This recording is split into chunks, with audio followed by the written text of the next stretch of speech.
Good day, lovely viewers. Welcome to Dark Harry.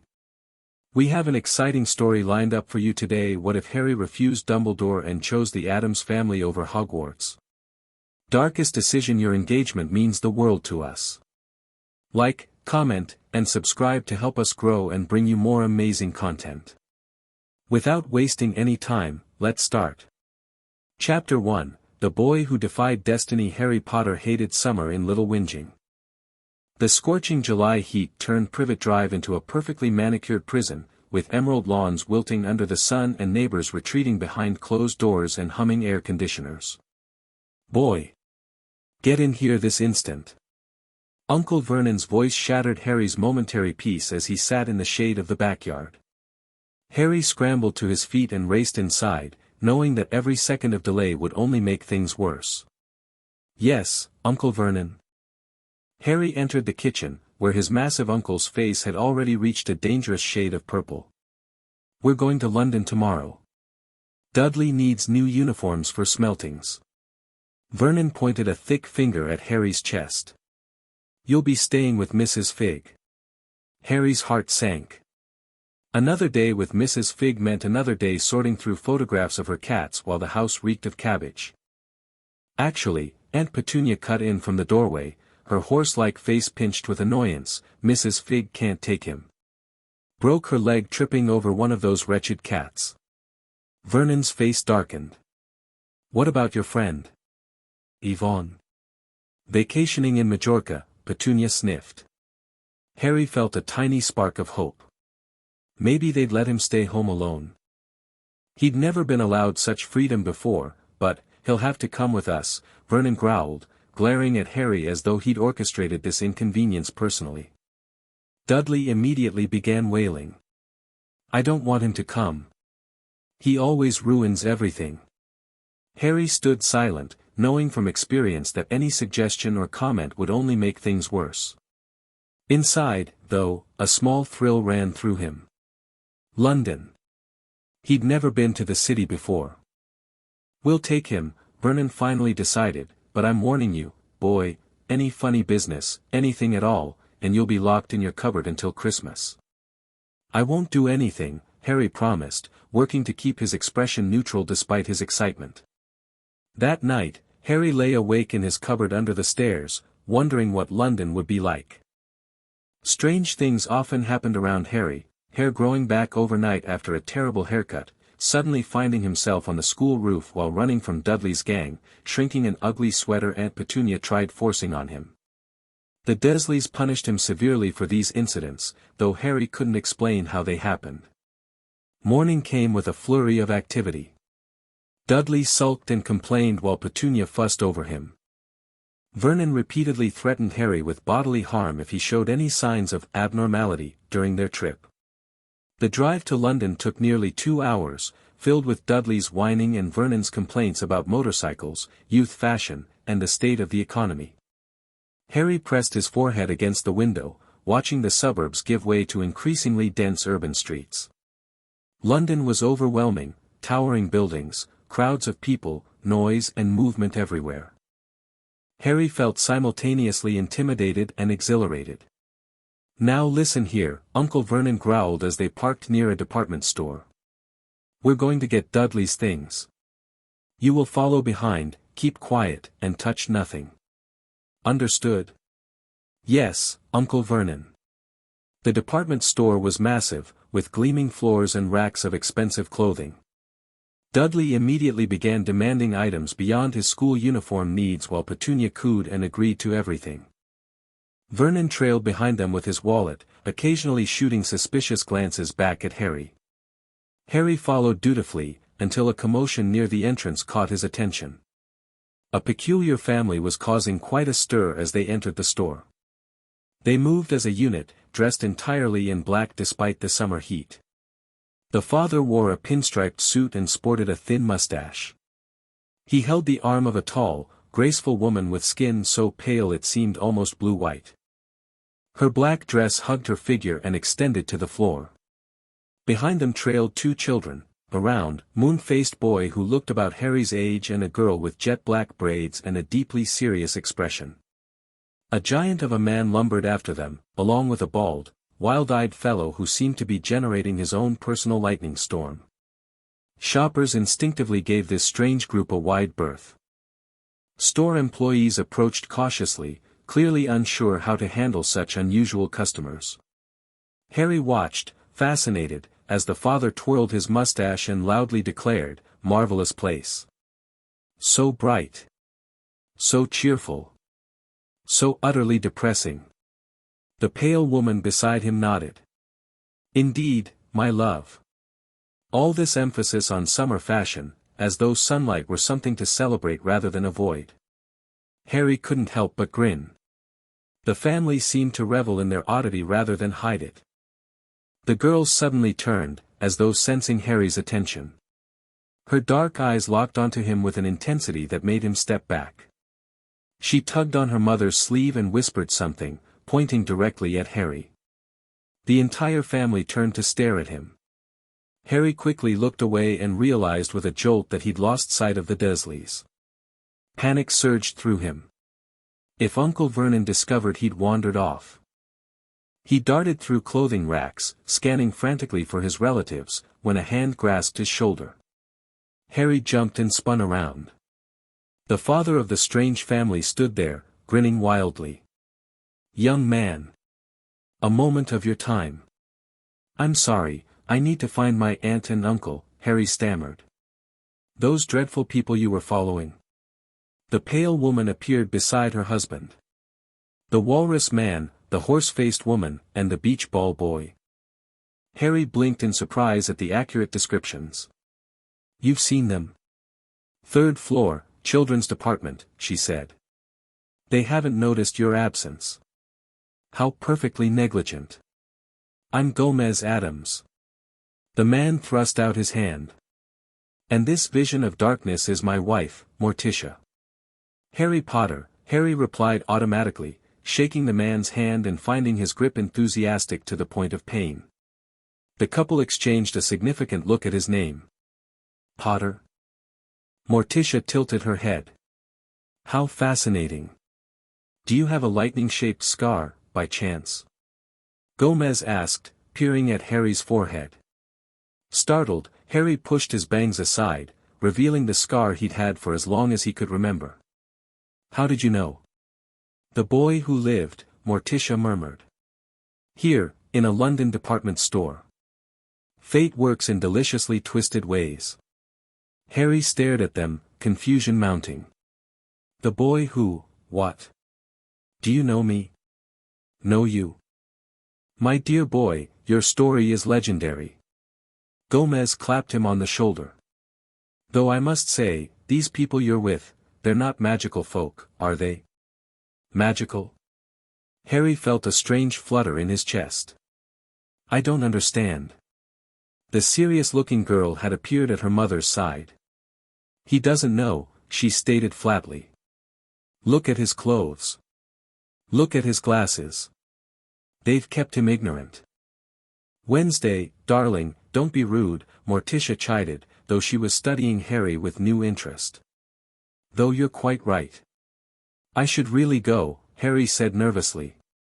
"If my uncle notices I'm gone, here's my card." Gomez pressed a black business card into Harry's hand. "We're staying at our London residence for the summer. Any questions about your heritage, your real heritage, come find us." Harry glanced down at the card. In elegant silver script it read, "The Addams Family 13, Cemetery Lane. When normality fails you, I don't, boy." Uncle Vernon's bellow cut through the store's ambient noise. "Where have you gotten to?" "You'd better run along," Morticia said. "But remember, Harry Potter, nothing is quite as it seems, especially in your case." Harry clutched the card and raced toward his uncle's voice, mind spinning with questions. How did these strangers know about his scar? What did they mean about his real heritage? Uncle Vernon was predictably furious, threatening Harry with increasingly creative punishments as they completed their shopping. Harry barely heard him, his thoughts consumed by the strange family and their even stranger words. That night, back in his cupboard at Privet Drive, Harry examined the black card under the weak light of his lone bulb. The address was unfamiliar to him, but something about the encounter felt significant, like a door cracking open to a world he'd never known existed. The next morning brought an unexpected surprise. As Uncle Vernon departed for work, Harry was tasked with bringing in the mail. Among the bills and postcards was a thick envelope of yellowish parchment addressed in emerald green ink to Mr. H. Potter, the cupboard under the stairs 4, Privet Drive, Little Whinging, Surrey. Harry stared at it in amazement. No one had ever written to him before. The envelope was sealed with purple wax bearing a coat of arms, a lion, an eagle, a badger, and a snake surrounding the letter H. His fingers trembled as he began to open it. "What's taking so long, boy?" Uncle Vernon shouted from the kitchen. Harry quickly tucked the letter inside his oversized shirt and brought the rest of the mail to his uncle. All through breakfast, he waited for a chance to escape to his cupboard and read his mysterious letter. That chance never came. Dudley noticed the envelope peeking from Harry's shirt and announced it to the table. What followed was chaos, Vernon ripping the letter from Harry's hands, his face turning white as he read the address, a hushed, panicked conversation with Aunt Petunia, and finally, the letter being torn to shreds before Harry's eyes. "Who'd be writing to you?" Vernon demanded, stuffing the pieces into the garbage disposal. More letters arrived the next day. Then dozens more. Uncle Vernon boarded up the mail slot, but they came through windows, down the chimney, even hidden inside eggs delivered by the bewildered milkman. Vernon grew increasingly unhinged as the letters continued to arrive, eventually forcing the family to flee to a remote hut on a rocky island to escape them. It was there, as a violent storm raged outside and Harry drew a birthday cake in the dirt floor on the eve of his 11th birthday, that everything changed. A tremendous boom shook the hut. Someone was outside, knocking to come in. The door crashed open, and a giant of a man stood in the doorway, his wild hair and beard framing a face that broke into a smile when he spotted Harry. "And here's Harry," the giant said. "Last time I saw you, you was only a baby. Yeah, look a lot like your dad, but you've got your mom's eyes." Vernon appeared with a rifle, threatening the intruder, but the giant merely bent the barrel upward as though it were made of rubber. "Anyway, Harry," the giant turned his back on the sputtering dursleys, "a very happy birthday to ya. Got summit fair ya here, I might 'a sat on it at some point, but it'll taste all right." From an inside pocket of his massive overcoat, he pulled a slightly squashed box. Inside was a sticky chocolate cake with "Happy Birthday Harry" written on it in green icing. "Who are you?" Harry asked. "Rubius Hagrid, keeper of keys and grounds at Hogwarts," the giant said proudly. "You'll know all about Hogwarts, oh, course." No," said Harry. Hagrid looked shocked. "Sorry, but I don't." "Stop!" Uncle Vernon yelled. "I forbid you to tell the boy anything." But Hagrid ignored him completely. What followed was a revelation that shook the foundations of Harry's world. He was a wizard. His parents hadn't died in a car crash, they'd been murdered by a dark wizard named Voldemort, who had tried and failed to kill Harry as well, leaving him with his lightning scar. Harry was famous in the wizarding world, known as the boy who lived. And the letters? Invitations to Hogwarts School of Witchcraft and Wizardry, where he was expected to begin his magical education on September 1st. "He's going to Stonewall High and be grateful for it," shouted Uncle Vernon. "If he wants ter go, a great muggle like you won't stop him," growled Hagrid. "Stop Lily and James Potter's son goin' ter Hogwarts. You're mad. His name's been down ever since he was born. He's off ter the finest school of witchcraft and wizardry in the world. 7 years there and he won't know himself.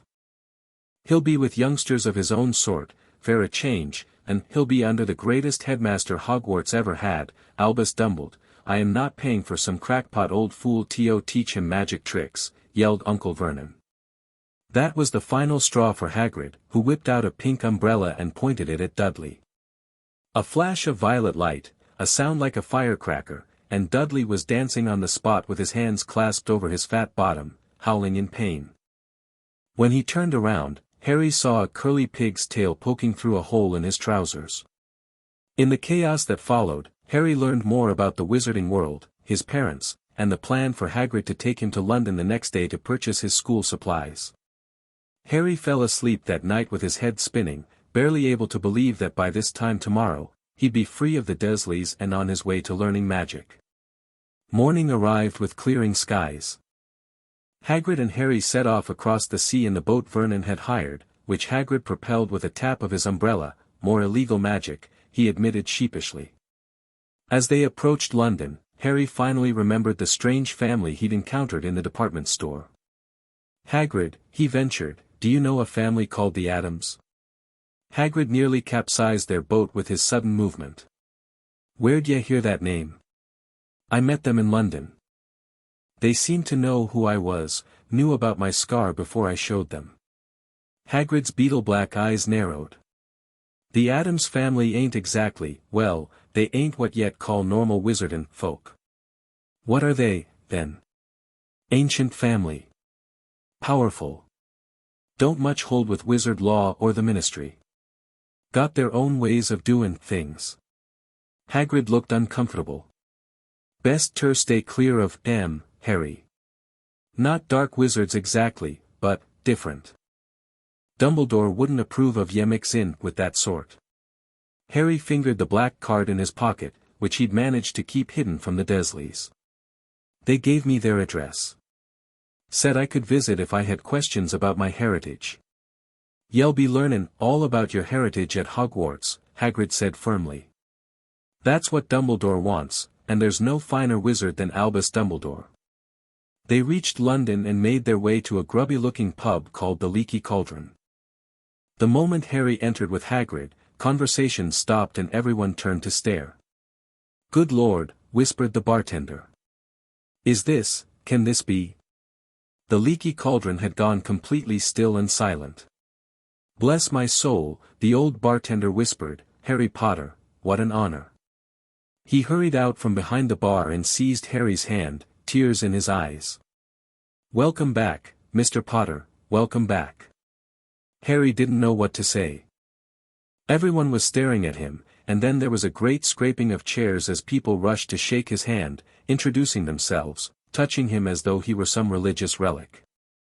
The attention was overwhelming. Harry had gone from being invisible and unwanted to being treated like a celebrity in the span of a day. And for what? Surviving when his parents had died? It felt wrong somehow. After escaping the crowd, Hagrid led Harry through a magical brick wall into a place called Diagon Alley, a twisting, cobblestone street lined with the most fascinating shops Harry had ever seen. Their first stop was Gringotts, a wizard bank run by goblins, where Harry discovered his parents had left him a small fortune. As they walked through the bustling alley afterward, shopping list in hand, Harry couldn't help feeling watched. Twice he turned to catch a glimpse of a pale girl with black braids disappearing into the crowd. The third time, he was certain, it was Wednesday Addams. "Hagrid," Harry tugged on the giant's coat, "I think I'm being followed." "Eh?" Hagrid looked around nervously. "Who'd be following you?" "That family I mentioned, the Addams. I think their daughter is here." Hagrid's expression darkened. "Right. Change plans. Let's get ya fitted for your robes first, keep ya inside for a bit." He hustled Harry into Madame Malkin's robes for all occasions and then excused himself, claiming he needed a pick-me-up from the Leaky Cauldron after their Gringotts cart ride. Inside the shop, Harry was ushered onto a footstool next to a pale boy with a pointed face who was being fitted for Hogwarts robes as well. The boy spoke in a bored, drawling voice about racing brooms and Quidditch, peppering Harry with questions about his parentage and knowledge of Hogwarts houses. Before Harry could respond to most of these queries, the shop bell tinkled, and Wednesday Addams walked in, followed by her mother. "Potter," Wednesday said flatly. "We meet again." The pale boy on the stool next to Harry looked between them with sudden interest. "Potter? Not Harry Potter?" Madame Malkin, who had been pinning Harry's robes, froze. "Yes," Harry admitted reluctantly. "Oh. The seamstress finally found her voice. Mr. Potter, I had no idea, such an honor, spare us the celebrity worship, Morticia cut in smoothly. We're here on family business. The pale boy had straightened on his stool. I'm Draco Malfoy, he announced.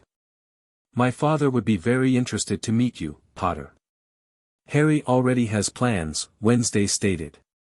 She fixed Draco with a stare that made him physically recoil. Family plans. Morticia glided forward, ignoring Madame Malkin's nervous fluttering. Harry, we hope to speak with you. Is that enormous guide of yours nearby? Hagrid went to the leaky cauldron, Harry admitted. He should be back soon. Excellent timing. Morticia turned to Madame Malkin. We'll wait outside for Mr. Potter to finish. Please do hurry. When Harry emerged from the shop 10 minutes later, the Addams women were waiting, drawing curious and frightened stares from passing shoppers. Where's Hagrid? Harry asked, looking around. Momentarily detained, Morticia said with a cryptic smile. My husband can be very persuasive when discussing exotic creatures. Now, Harry, we need to talk. About what? About choices, Wednesday said. And how you don't have to make the ones they've planned for you. Morticia gestured to a small cafe across the street. Shall we? Harry hesitated, remembering Hagrid's warnings. But his curiosity was overwhelming, and after years with the Dursleys, he developed good instincts about people who meant him harm. The Addams family was strange, certainly, but Harry didn't sense danger from them, at least not directed at him. Just for a few minutes, he agreed. The cafe owner nearly fainted when Morticia swept in, requesting something suitably bitter for herself and the darkest chocolate available for the children.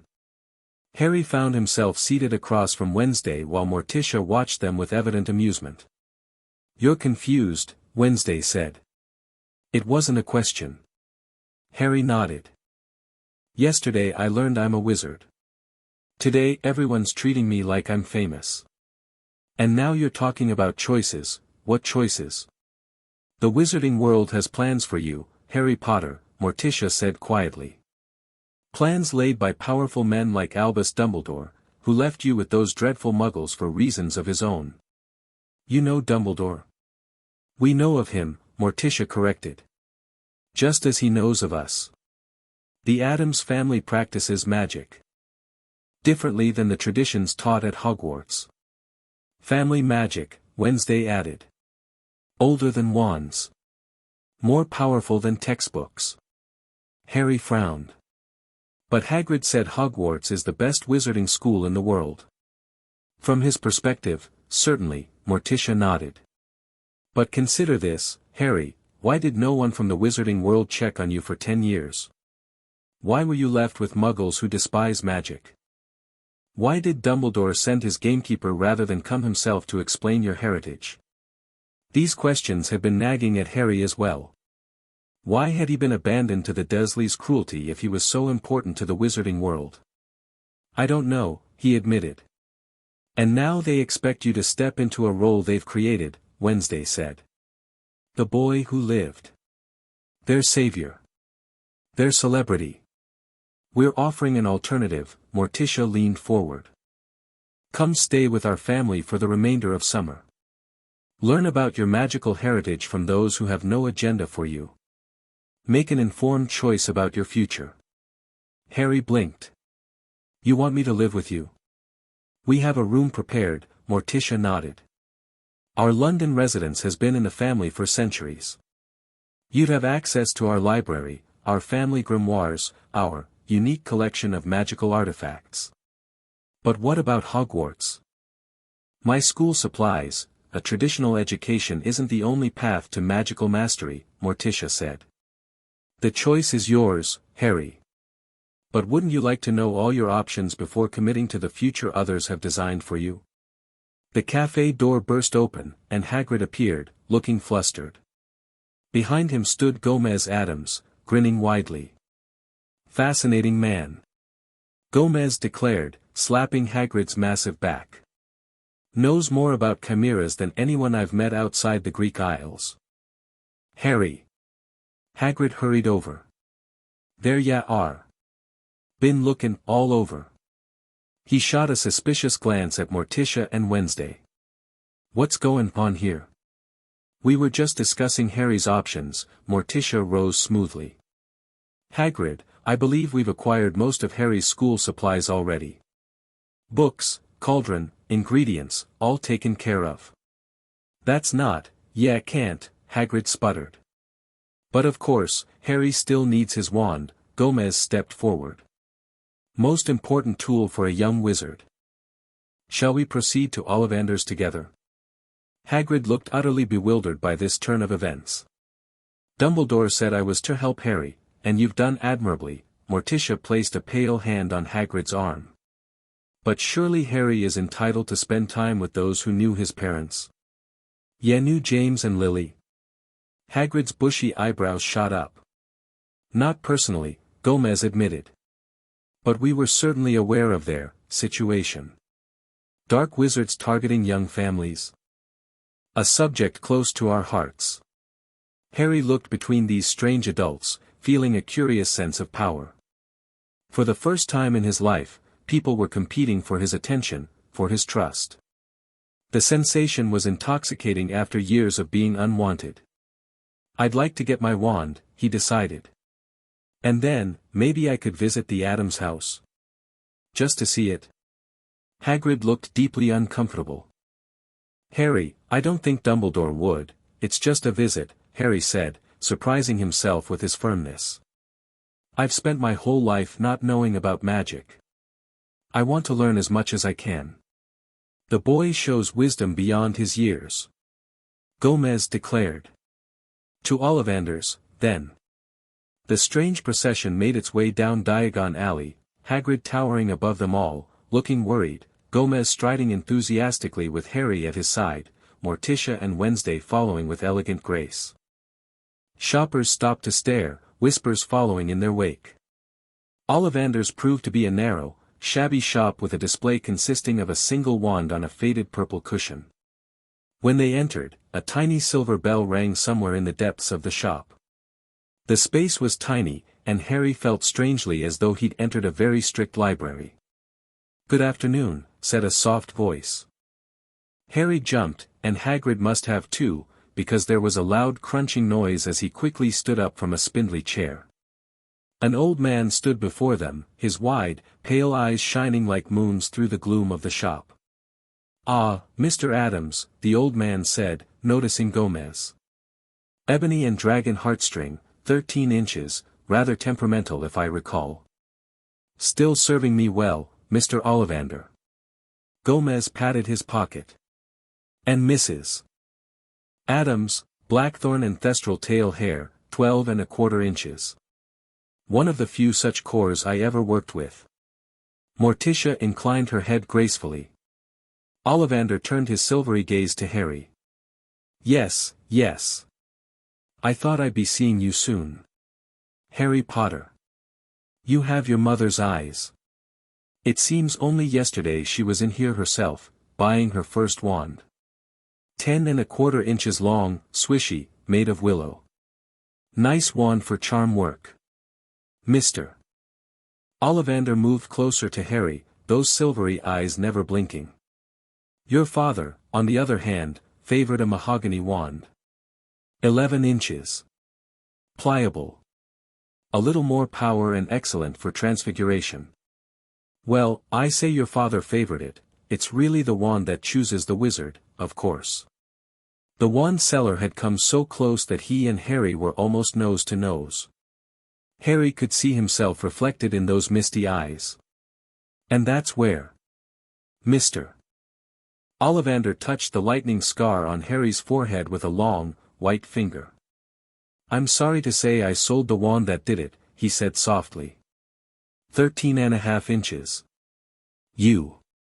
Powerful wand, very powerful, and in the wrong hands, well, if I'd known what that wand was going out into the world to do. Yes, yes, ancient history, Gomez interrupted. The boy needs a wand, not a history lesson. What followed was a lengthy process of trying wand after wand. None seemed right until finally, Ollivander handed Harry a wand of holly and phoenix feather, 11 inches, nice and supple. The moment Harry took it, he felt a sudden warmth in his fingers. He raised the wand and brought it swishing down through the dusty air. A stream of red and gold sparks shot from the end like a firework. Hagrid hooped and clapped, Gomez shouted, "Bravo," and Mr. Ollivander cried, "Oh, bravo." Yes, indeed, oh, very good. Well, well, well, how curious. How very curious. What's curious? Asked Harry. Mr. Ollivander fixed Harry with his pale stare. I remember every wand I've ever sold, Mr. Potter. Every single wand.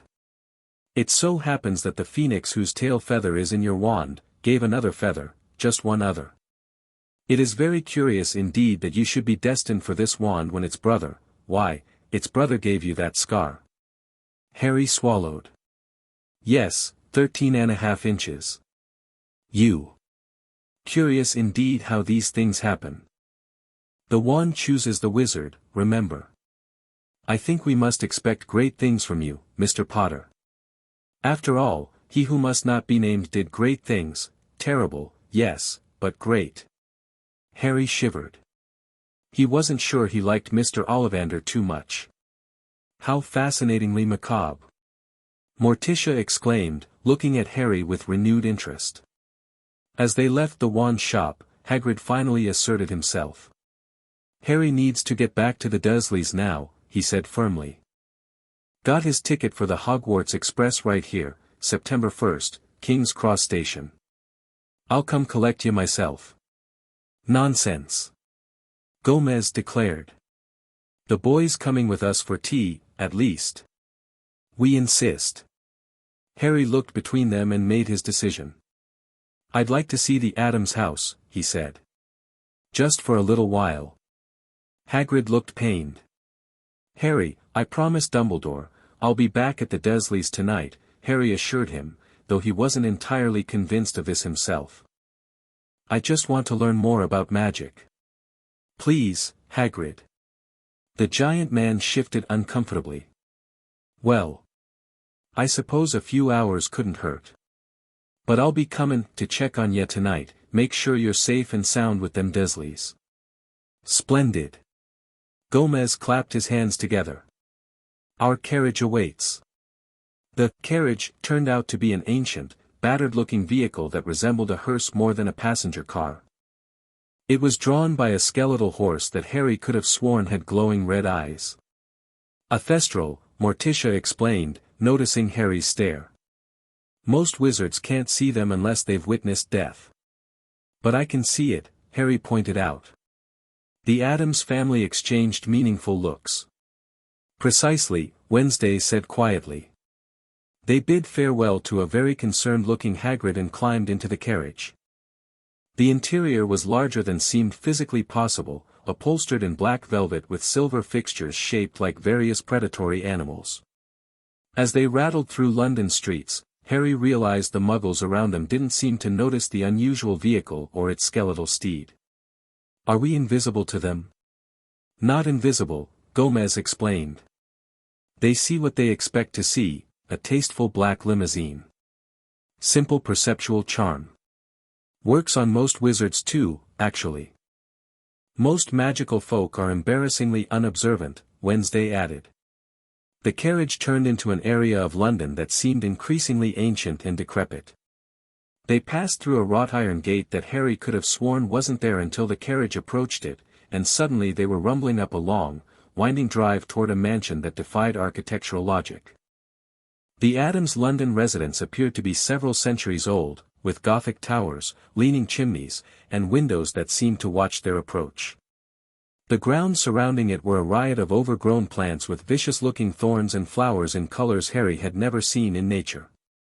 Welcome to our humble abode, Gomez announced as the carriage stopped.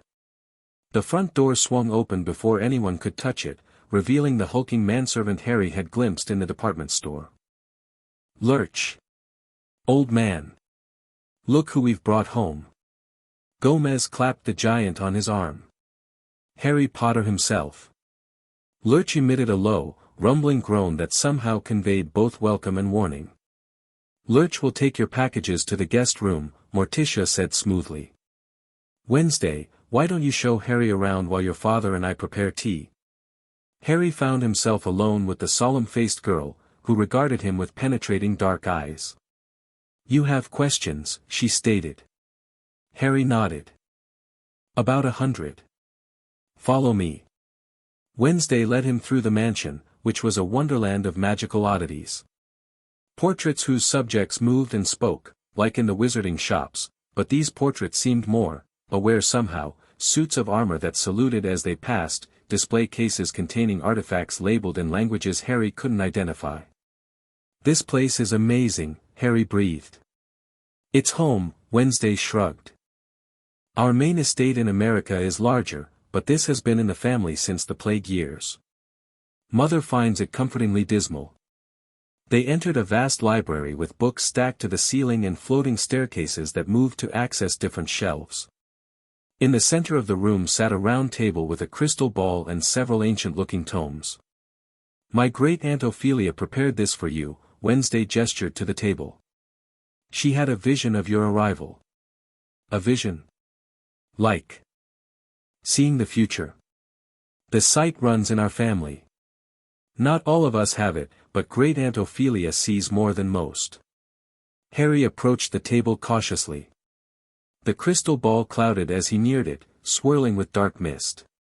Don't touch that unless you're prepared for truth, Wednesday warned. It responds to bloodlines. Shows you your past and possible futures. Harry's hand hovered over the orb, tempted but uncertain. Perhaps start with this instead. Wednesday opened one of the books to a page showing a family tree. Your family tree, on your father's side. The Potter line. Harry stared at the magical diagram in amazement. Names and dates branched out across the page, some so ancient the ink had faded to a ghostly silver. He traced the line down to his father, James Potter, connected to Lily Evans, and then to his own name at the bottom. How do you have this? Our families crossed paths occasionally, Wednesday said vaguely. Not friends, exactly, but aware of each other. The old magical families tend to keep track of bloodlines. So the Potters were an old family? Like yours? Not as old as the Addams line, which traces back to before recorded history, Wednesday said with evident pride. But the Potters have a respectable lineage. Several centuries of noted magical accomplishments. Harry felt a swell of emotion. Here, finally, was tangible evidence of his connection to the magical world, to his parents and their heritage. After years of the Dursleys refusing to even speak his parents' names, seeing this family tree made them real in a way Hagrid's stories hadn't quite managed. And my mother's side? Wednesday shook her head. Muggle-born. No magical lineage we know of, though she was reportedly quite talented. Unusual, actually, for a first-generation witch to have such power. A bell tolled somewhere in the depths of the house. Tea time, Wednesday announced. And you'll meet the rest of the family. The Addams dining room featured a massive table that could easily seat 20, though only a portion was set for tea. The spread was unlike any Harry had seen, black cakes, strangely colored sandwiches, and a teapot shaped like a raven that poured of its own accord. Harry. Gomez leapt up as they entered. Come meet the clan. Besides Gomez and Morticia, several new faces waited at the table. A round boy about Harry's age waved enthusiastically. An ancient-looking woman with wild white hair cackled at Harry's approach. A bald man with bulging eyes was currently sticking a fork into what appeared to be a wall socket, his body briefly illuminating with electricity. My son, Pugsley, Gomez introduced the round boy. Grandmama, the ancient woman winked. And my brother, Fester. The bald man removed the fork from the outlet and beamed at Harry. Heard so much about you, my boy. That scar, magnificent. Have you tried sticking forks in it? Sometimes cursed wounds respond beautifully to electrical stimulation. Uncle Fester, Morticia chided gently. Not everyone shares your enthusiasm for electrocution. As they settled around the table, Harry found himself bombarded with questions from all sides. Unlike the reverent or awestruck reactions in Diagon Alley, the Addams family seemed genuinely curious about him as a person. Those muggles you live with, have you ever considered poisoning them? Just a little. Grandmama asked, passing him a plate of what appeared to be eyeball-shaped cookies.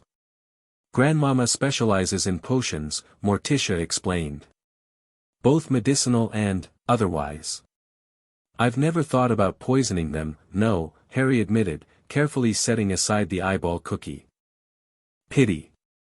I have some lovely recipes that cause temporary boils in very embarrassing places. As tea progressed, the conversation turned to Hogwarts and Harry's future. The traditional wizarding education has its merits, Gomez acknowledged, but it's dreadfully limited. All those rules about underage magic. All those restrictions on the more interesting branches of magical study. Dumbledore's curriculum has grown increasingly tame over the decades, Morticia added. When our ancestors attended Hogwarts, they studied proper curse-breaking, ritual magic, communion with the dead. You went to Hogwarts? Harry asked in surprise.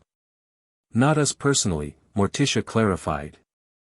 The Addams family withdrew from traditional wizarding education centuries ago, after certain disagreements about appropriate magical practices. We maintain our own traditions now. What kind of magic do you practice? Harry asked, curiosity overcoming caution. Intent-based magic, Uncle Fester answered eagerly. None of this swish-and-flick business with specific Latin words. Magic responds to will, to passion, to blood. We believe magic is innate, Morticia explained more calmly. Wands are focusing tools, but not strictly necessary. The true source of power lies within the witch or wizard. Can you show me? Harry leaned forward, eager to see real magic performed. Gomez grinned widely. Thought you'd never ask. What followed was the most extraordinary display Harry had ever witnessed. Gomez drew his wand, seemingly more out of habit than necessity, and with a flourish, transformed the teapot into a live raven that cawed and flew around the room. Morticia raised her pale hands and the shadows in the corners of the room coalesced, forming shapes that danced across the walls. Grandmama cackled and threw a pinch of powder into the fire, which erupted in multicolored flames that formed the image of a dragon before dissipating.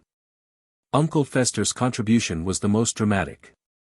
He simply pointed at an empty chair, his face contorted in concentration, and the furniture exploded into splinters. Oops, he grinned sheepishly. Still working on control. Wandless magic. Harry breathed in amazement. You can all do wandless magic. To varying degrees, Morticia nodded. It's a family specialty. With the right training, you could learn as well. Me? Harry looked at his hands in wonder. Without a wand? You've already done it, haven't you? Wednesday fixed him with her penetrating stare. Strange occurrences when you were angry or frightened. Glass vanishing. Finding yourself suddenly in a different place. Growing your hair overnight. Harry stared at her in shock. How did you know? Accidental magic is common in magical children, Gomez explained. But the specific manifestations reveal much about a wizard's innate talents. Yours suggests significant power, Harry, power that could be developed with the right guidance. At Hogwarts, Harry began. At Hogwarts, they'll teach you to rely on your wand, Uncle Fester interrupted. To recite specific incantations for specific results. Like a cookbook approach to magic. Effective, but limiting. We could teach you a different way, Morticia offered softly. If you wish to learn. The implications of what they were suggesting slowly dawned on Harry. You mean, not go to Hogwarts at all? Stay with you instead? Gomez spread his hands. The choice is entirely yours, my boy. We're merely presenting options. But, what about Voldemort? Hagrid said he might come back someday, try to finish what he started. The Addams family didn't flinch at the name like Hagrid had. Instead, they exchanged knowing looks. The Dark Lord is certainly not gone for good, Morticia agreed. Which makes your magical education all the more critical. Consider, would you rather face him armed with the standard spells taught to children, or with the ancient family magics that even he might not anticipate? Put that way, the choice seemed obvious. Yet Harry hesitated. Hagrid said my parents would have wanted me to go to Hogwarts. Hagrid, Wednesday said coolly, didn't know your parents any better than we did. He's repeating what Dumbledore told him. Speaking of Dumbledore, Grandmama cackled, the old meddler will be in quite a state when he discovers you're here. Delicious. You don't like Dumbledore? Harry asked. Like or dislike is irrelevant, Morticia replied. We simply recognize that Albus Dumbledore, for all his accolades, is a man with his own agenda. An agenda that has included keeping you ignorant of your heritage for 11 years and placing you with abusive muggles. Harry couldn't argue with that assessment. The more he learned, the more questions he had about why he'd been abandoned to the Dursleys' care. I need time to think, he finally said. Of course, Gomez nodded. No pressure, my boy. Stay for dinner at least. Grandmama's making her famous tentacle surprise. Evening fell, and Harry still hadn't made up his mind. After dinner, which was surprisingly delicious despite its alarming appearance, Uncle Fester suggested a demonstration of practical magic. The boy needs to see what he'd be learning, he insisted. Theory is all well and good, but nothing convinces like results. They gathered in what the family called the practice room, a circular chamber with stone walls covered in strange symbols. Candles hovered in mid-air, providing flickering illumination. Now then, Uncle Fester rubbed his hands together eagerly. Let's see what you've got, Harry. Take out that new wand of yours. Harry did so, feeling a now familiar warmth as his fingers closed around the holly wood. Good, good. Now, forget everything that Wandmaker told you about swishing and flicking. Magic isn't about memorizing movements, it's about intent. What do you want to happen? Harry thought for a moment. I'd like to make one of these candles move. Excellent. Simple but practical. Now, focus on that candle. Fester pointed to one hovering nearby. Really focus. See it moving in your mind.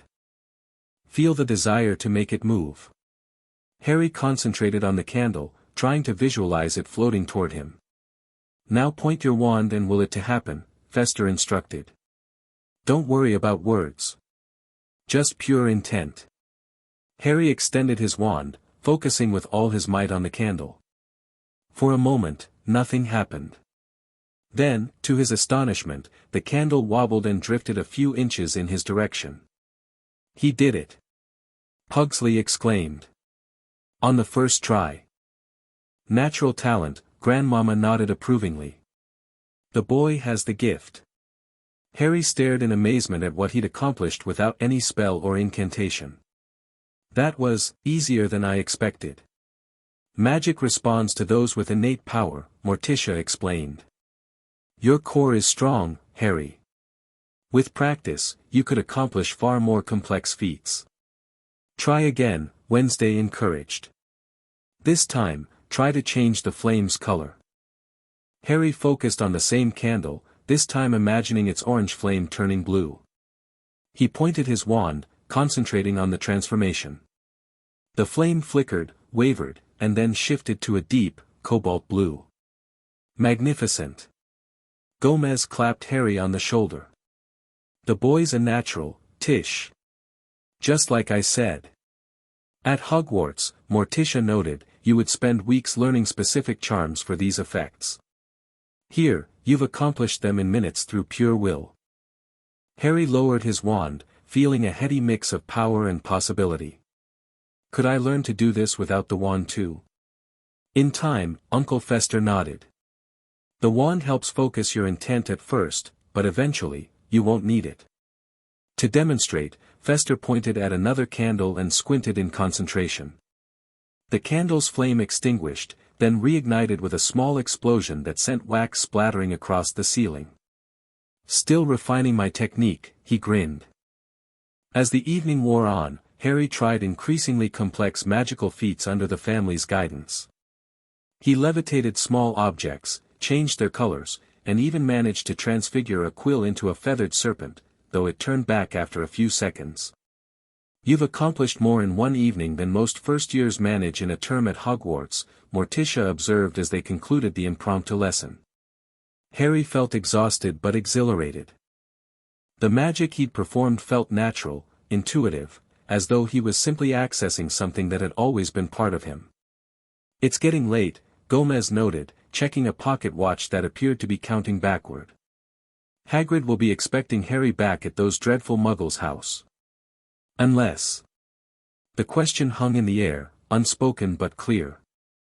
"I should go back," Harry said reluctantly. "At least for tonight. I promised Hagrid." "Of course," Morticia nodded. "Lurch will drive you. But our invitation remains open, Harry. Think about what you truly want for your future." As Harry gathered his school supplies and prepared to leave, Wednesday approached him with a small, leather-bound book. "For you," she said, pressing it into his hands. "A basic primer on wandless magic. Nothing you'd find in a Hogwarts textbook."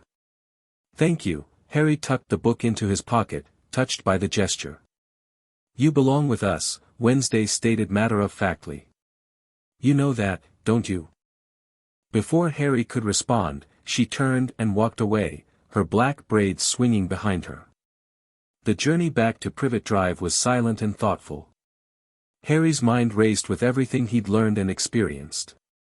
The Addams family was strange, certainly, perhaps even frightening by conventional standards, but they had shown him more acceptance and respect in one day than the Dursleys had in 10 years. And the magic they practiced, it felt right somehow. Natural. Empowering. Lurch pulled the carriage up a street away from Privet Drive to avoid attracting attention. As Harry stepped out with his packages, Lurch emitted another of his expressive groans. "Thank you," Harry responded, somehow understanding the sentiment behind the sound. "For everything." The hulking manservant nodded solemnly and handed Harry another black card with the Addams address. "Should you need us," he rumbled in a deep bass voice that startled Harry, the first actual words he'd heard from Lurch. When Harry arrived at number 4, he found Hagrid waiting anxiously on the doorstep, much to the Dursleys' evident dismay. The half-giant's relief at seeing Harry safe was palpable. "There ya are." Was about to organize a search party. Hagrid enveloped Harry in a bone-crushing hug. "Those Addamses didn't try anything strange, did they?" "Define strange," Harry replied with a small smile. Hagrid helped Harry bring his school supplies inside, ignoring Uncle Vernon's blustering protests. Before leaving, he bent down to speak quietly to Harry. "Listen, Harry. Dumbledore's got his reasons for everything he does. Great man, Dumbledore. Trusts him completely, I do. Whatever them Addamses told ya, just remember that, all right?" Harry nodded noncommittally. "See you on September 1st, Hagrid." But as he watched the giant man depart, Harry wasn't at all certain he'd be going to Hogwarts. That night, alone in Dudley's second bedroom, which the Dursleys had hastily granted him after Hagrid's intimidating visit, Harry examined his school supplies and thought about his options. Hogwarts represented the path his parents had taken, the traditional wizarding education that Hagrid clearly believed was best for him. It meant classrooms and peers and structured learning. It also meant following Dumbledore's plan, whatever that might be. The Addams family offered something different. Freedom. Power. A form of magic that resonated with something deep inside him.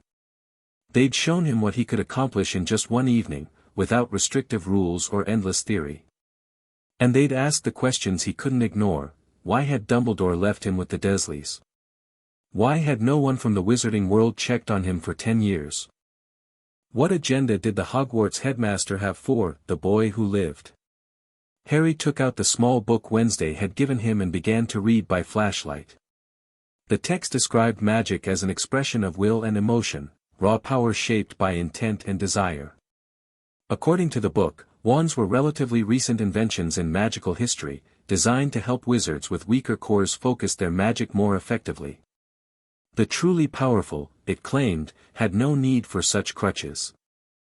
Harry practiced some of the basic exercises described in the book: visualization techniques, focusing methods, ways to sense and direct his own magical core. To his surprise, he could actually feel something responding within him, a warm current that flowed through his body when he concentrated properly. Around midnight, a tapping at his window startled him from his studies. A dark shape fluttered against the glass, a raven carrying a small envelope in its beak. Harry hurriedly opened the window, and the bird dropped the letter on his bed before taking off into the night. The envelope contained a short note in elegant script: "Harry, the choice before you is significant. At Hogwarts, you will be guided along predetermined paths toward predetermined ends. With us, you will forge your own destiny. Consider this: the one who left you with those who hate you now seeks to mold you according to his vision. Are you a pawn to be positioned, or a power to be reckoned with? Our door remains open." Harry read the note 3 times, Morticia's elegant words crystallizing the questions that had been forming in his mind. Was he simply following a path that others, specifically Dumbledore, had laid out for him? The raven returned an hour later, as though sensing Harry had made his decision. He quickly penned a response: "I've made my choice. I'll come tomorrow. Please send Lurch at noon." Harry the next morning, Harry rose early and packed his belongings, not just his wizarding supplies, but everything he owned, which amounted to pitiful little. The Dursleys were surprised to find him waiting calmly in the kitchen when they came down for breakfast. "I'm leaving today," he announced. "I won't be back." Uncle Vernon's face cycled through several colors before settling on an apoplectic purple. "What nonsense is this? You're not going anywhere." "My new family is coming for me at noon," Harry continued, ignoring the interruption. "I wanted to thank you for your hospitality over the years." "New family?" Aunt Petunia's voice rose to a shriek. "What are you talking about?" "The Addams family," Harry said, enjoying the flash of recognition and fear that crossed his aunt's face. "You've heard of them, then?" "I thought you might have." Petunia had gone very pale. "That's not possible." "Dumbledore said." "Dumbledore doesn't decide my future," Harry said with newfound confidence. "I do." The doorbell rang precisely at noon. When Uncle Vernon yanked open the door, intending to send away whoever stood there, his furious words died in his throat. Lurch filled the entire doorframe, his imposing height and cadaverous appearance rendering Vernon speechless. "My ride's here," Harry announced, dragging his trunk toward the door. Lurch effortlessly lifted the trunk with one hand and groaned inquiringly at Harry. "Yes, that's everything," Harry confirmed, again understanding the manservant perfectly. "I'm ready to go." As Harry followed Lurch to the waiting carriage, he heard Aunt Petunia's frantic voice behind him: "You can't do this. We're your guardians." "Dumbledore will." "Dumbledore," Harry called back without turning, "can take it up with my new family." The thestral-drawn carriage seemed to glide above the pavement, carrying Harry away from Privet Drive for what he hoped was the last time. As they turned the corner and the house disappeared from view, Harry felt a weight lifting from his shoulders. For the first time in his life, he'd made a choice for himself, not one forced upon him by the Dursleys, not one orchestrated by Dumbledore, but his own decision about his own future. The Addams mansion welcomed him with open doors, the entire family gathered on the steps to greet him. Even the house itself seemed pleased by his arrival, candles igniting as he entered, doors swinging open before him, the very air warming as he crossed the threshold. "Welcome home, Harry," Morticia said, placing a cool hand on his shoulder. "Your room is prepared. And your education begins tomorrow," Gomez added with a manic grin. "But first, celebration. Lurch, the good champagne. The one from the French Revolution. That evening, as Harry settled into his new bedroom, a spacious chamber decorated in rich, dark woods and deep green fabrics, a large eagle owl arrived with a letter bearing the Hogwarts seal. Harry recognized Hagrid's rough handwriting. "Dear Harry, Dumbledore's in a right state. Says you've gone off with the Addams folk and aren't planning to come to Hogwarts. Please tell me that's not true. Your parents would want you here, Harry. This is where you belong. Write back soon and let me know you're alright. I'll come get you straight away if you need me." Hagrid. Harry felt a pang of guilt at the genuine concern in Hagrid's words. The gentle giant had been nothing but kind to him. But this was his decision to make, not Hagrid's, and certainly not Dumbledore's. He wrote a brief reply. "Dear Hagrid, I'm safe and well with the Addams family. They're teaching me magic, real magic, without all the restrictions. I know my parents went to Hogwarts, but I need to follow my own path. Please understand. This is my choice. Thank you for everything you did for me. I won't forget your kindness." Harry. After sending the owl on its way, Harry opened Wednesday's book on wandless magic again, determined to master another exercise before bed. As he concentrated on channeling his magical core, the candles in his room responded to his will, dimming and brightening in sync with his breathing. A new chapter of Harry's life had begun, one he had chosen for himself.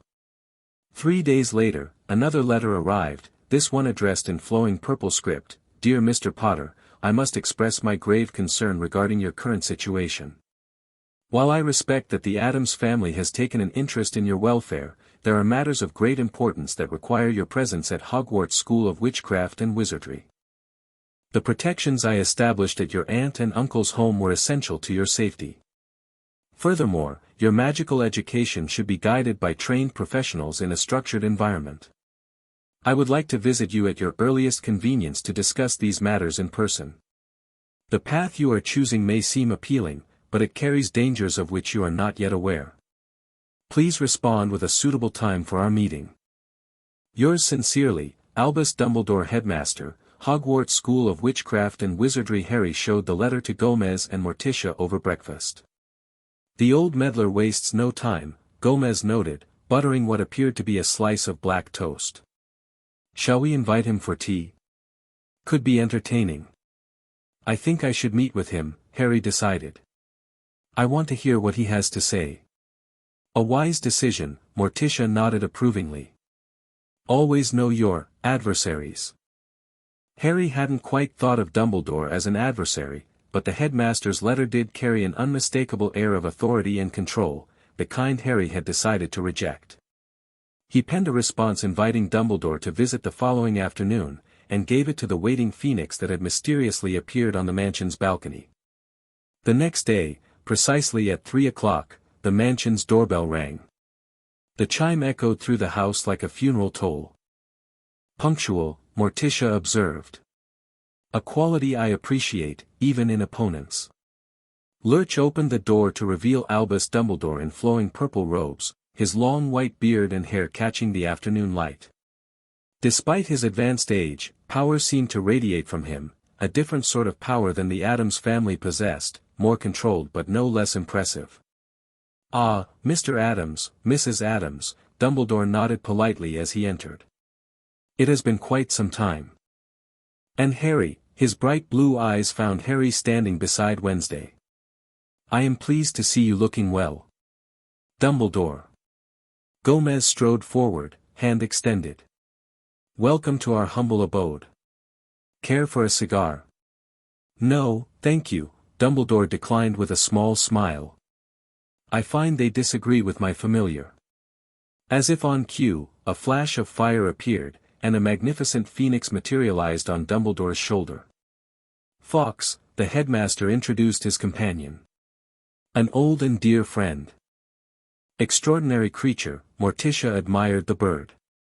"We had a phoenix once. Tragically, it refused to burst into flames. Spent 200 years molting instead. Quite the disappointment." Dumbledore's eyes twinkled, though Harry thought he detected concern beneath the amusement. "Might we speak privately, Harry? There are matters of some delicacy to discuss." "Anything you have to say to Harry, you can say in front of us," Wednesday stated flatly. "We're his family now." "Indeed?" Dumbledore raised a white eyebrow. "I was not aware that formal guardianship had been transferred. In fact, according to magical law, Harry remains under the care of his aunt and uncle." "Legal technicalities," Gomez waved dismissively. "Easily resolved with the right paperwork, and the right curses." "Perhaps we should all sit down," Morticia suggested, gesturing toward the drawing room. "Lurch, tea for our guest." The drawing room featured high-backed chairs arranged around a fireplace in which green flames burned without apparent fuel. Portraits of Addams' ancestors watched from the walls, their eyes seeming to follow Dumbledore with suspicion. "Now then," Dumbledore began once they were seated, "I must express my concern about Harry's sudden departure from his aunt and uncle's home. There are protections there, Harry, blood protections tied to your mother's sacrifice, that cannot be replicated elsewhere." "You mean the protection that kept me safe from everyone except the Dursleys themselves?" Harry asked pointedly. Dumbledore's expression grew solemn. "I am aware that your life with the Dursleys was not ideal. They kept him in a cupboard," Wednesday interrupted. "They starved him. They treated him like a servant. But your physical safety from outside threats was my primary concern," Dumbledore continued, though a shadow passed across his features. "Lord Voldemort's followers remain at large, and he himself, while diminished, is not truly gone." "And yet, you never once checked on the boy," Morticia observed. "Curious priorities, headmaster." Dumbledore turned his penetrating gaze to Morticia. "I had my reasons, Mrs. Addams, which I believe were sound. However, I acknowledge that perhaps more direct oversight would have been beneficial." "Why are you so determined that I attend Hogwarts?" Harry asked. "The Addams family is teaching me magic, real magic that works." "I have no doubt of their magical prowess," Dumbledore nodded. "The Addams tradition is ancient and powerful. But there are aspects of your situation, Harry, that make your presence at Hogwarts particularly important." "The prophecy," Gomez stated bluntly. Dumbledore's eyes widened slightly. "You are aware of the prophecy?" "We make it our business to know such things," Morticia smiled thinly. "The one with the power to vanquish the Dark Lord approaches," and so forth. Harry looked between them in confusion. "What prophecy?" "A prediction made before your birth," Dumbledore explained reluctantly, "suggesting that you and Lord Voldemort are connected by fate. It is why he sought to kill you as a baby, and why he may seek to do so again." "And you intended to keep this information from Harry?" Wednesday's dark eyes narrowed. "I believed, and still believe, that some knowledge is best introduced gradually, when one is prepared to bear it." "You mean when I'm properly trained to fulfill whatever role you've planned for me," Harry said, surprised by the bitterness in his own voice. Dumbledore sighed deeply. "Harry, my intention has always been to protect you.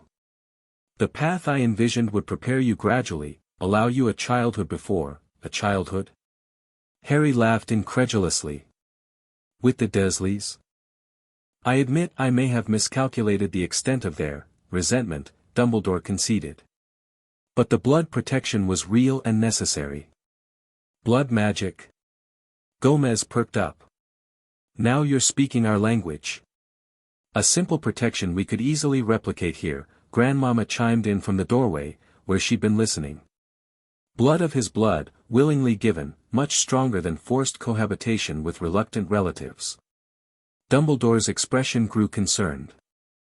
"Blood magic is strictly regulated by the Ministry. How fortunate that we pay the Ministry so little mind," Morticia smiled. "Harry's protection is our priority, Headmaster. We have our own methods." Uncle Fester chose that moment to explode into the room, his clothing smoking slightly. "Did I miss the confrontation? Has anyone been cursed yet?" "Not yet, Uncle Fester," Wednesday replied. "Pity," Fester looked disappointed. "I've been working on a new hex. Turns the victim's ears into mushrooms. Very practical. Dumbledore cleared his throat. While I appreciate the protective instincts you've developed toward Harry, there are educational considerations as well. Hogwarts offers a comprehensive, balanced magical curriculum. Balanced? Gomez hooted with laughter. Dumbledore, your curriculum hasn't changed substantially in 3 centuries. No blood magic, no communion with the dead, no chaos theory, no probability manipulation, all foundational magical practices. There are reasons certain branches of magic are not taught to children, Dumbledore replied firmly. Safety and ethical considerations. I can already do this, Harry interrupted. He extended his hand toward the tea service, focusing his intent as Uncle Fester had taught him. The teapot rose several inches off the tray, rotated slowly, and settled back down without spilling a drop. Dumbledore's bushy eyebrows rose. Wandless magic. Most impressive, Harry. Few wizards your age could manage such control. I can do more, Harry continued. Watch. He concentrated on the flames in the fireplace, visualizing them changing shape. The green fire writhed and then formed itself into the silhouette of a phoenix, wings spread wide. Remarkable, Dumbledore murmured. You have a natural gift, it seems. Not natural, Wednesday corrected. Practiced. We've been teaching him what magic truly is, not just wand movements and Latin phrases. And yet, Dumbledore's voice grew gentle, there are aspects of magic that require structure, discipline, and yes, certain limitations, especially for the young. Power without restraint can lead to unfortunate outcomes. You speak from personal experience, I believe. Morticia's question carried a subtle edge. A shadow passed over Dumbledore's face. Indeed, Mrs. Addams. My own youthful experiments with unrestricted magic taught me painful lessons. Lessons I hope to spare others. But that should be my choice, Harry insisted. My risk to take. Perhaps, Dumbledore conceded, when you are older and fully understand the potential consequences. For now, I must strongly urge you to reconsider Hogwarts. Your parents, don't, Harry cut him off sharply. Don't tell me what my parents would want. You kept me from knowing anything about them for 10 years. The room fell silent. Even the portraits on the walls seemed to hold their breath. Finally, Dumbledore spoke, his voice heavy with what sounded like genuine regret. You are right to be angry, Harry. I made decisions regarding your life that perhaps I had no right to make. I believed I was acting in your best interest, in the best interest of many. But I cannot force you to accept the path I envisioned. He reached into his robes and withdrew a sealed envelope. Your Hogwarts acceptance letter. The offer remains open until September 1st, should you change your mind. Harry took the letter without opening it. Thank you for coming, Professor Dumbledore. I'll consider what you've said. That is all I can ask. Dumbledore rose to his feet. And perhaps, Mr. and Mrs. Addams, we might find a compromise that addresses both Harry's safety and his education. We're open to negotiation, Gomez nodded. Though our primary loyalty is to Harry's wishes. As it should be, Dumbledore acknowledged. In that, at least, we are aligned. After the headmaster departed in a flash of phoenix fire, Harry sat quietly, turning the Hogwarts letter over in his hands. You still have a choice, Wednesday said, sitting beside him. No one can make it for you.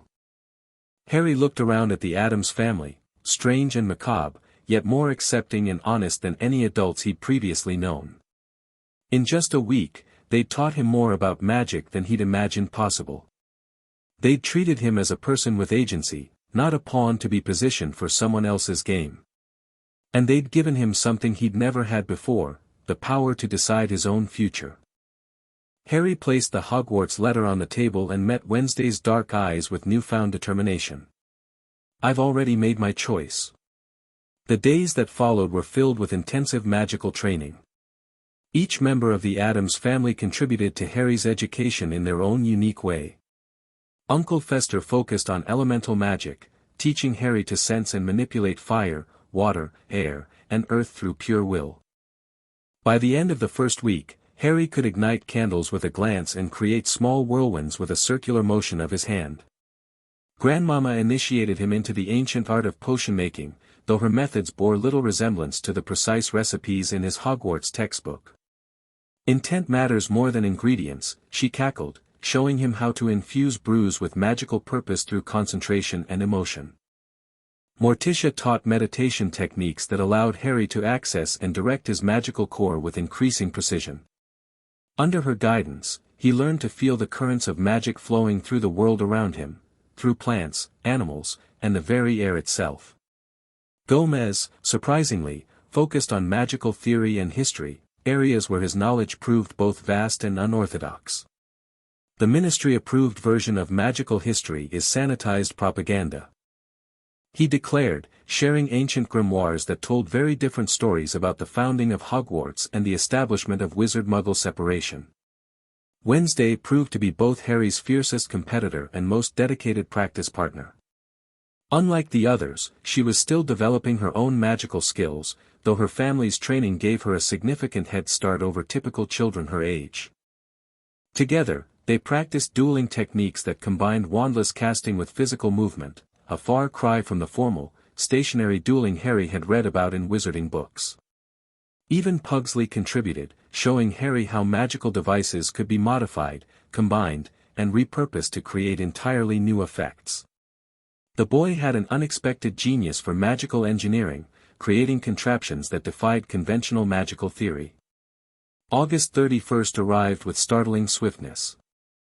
Tomorrow, the Hogwarts Express would depart from King's Cross Station without Harry Potter on board.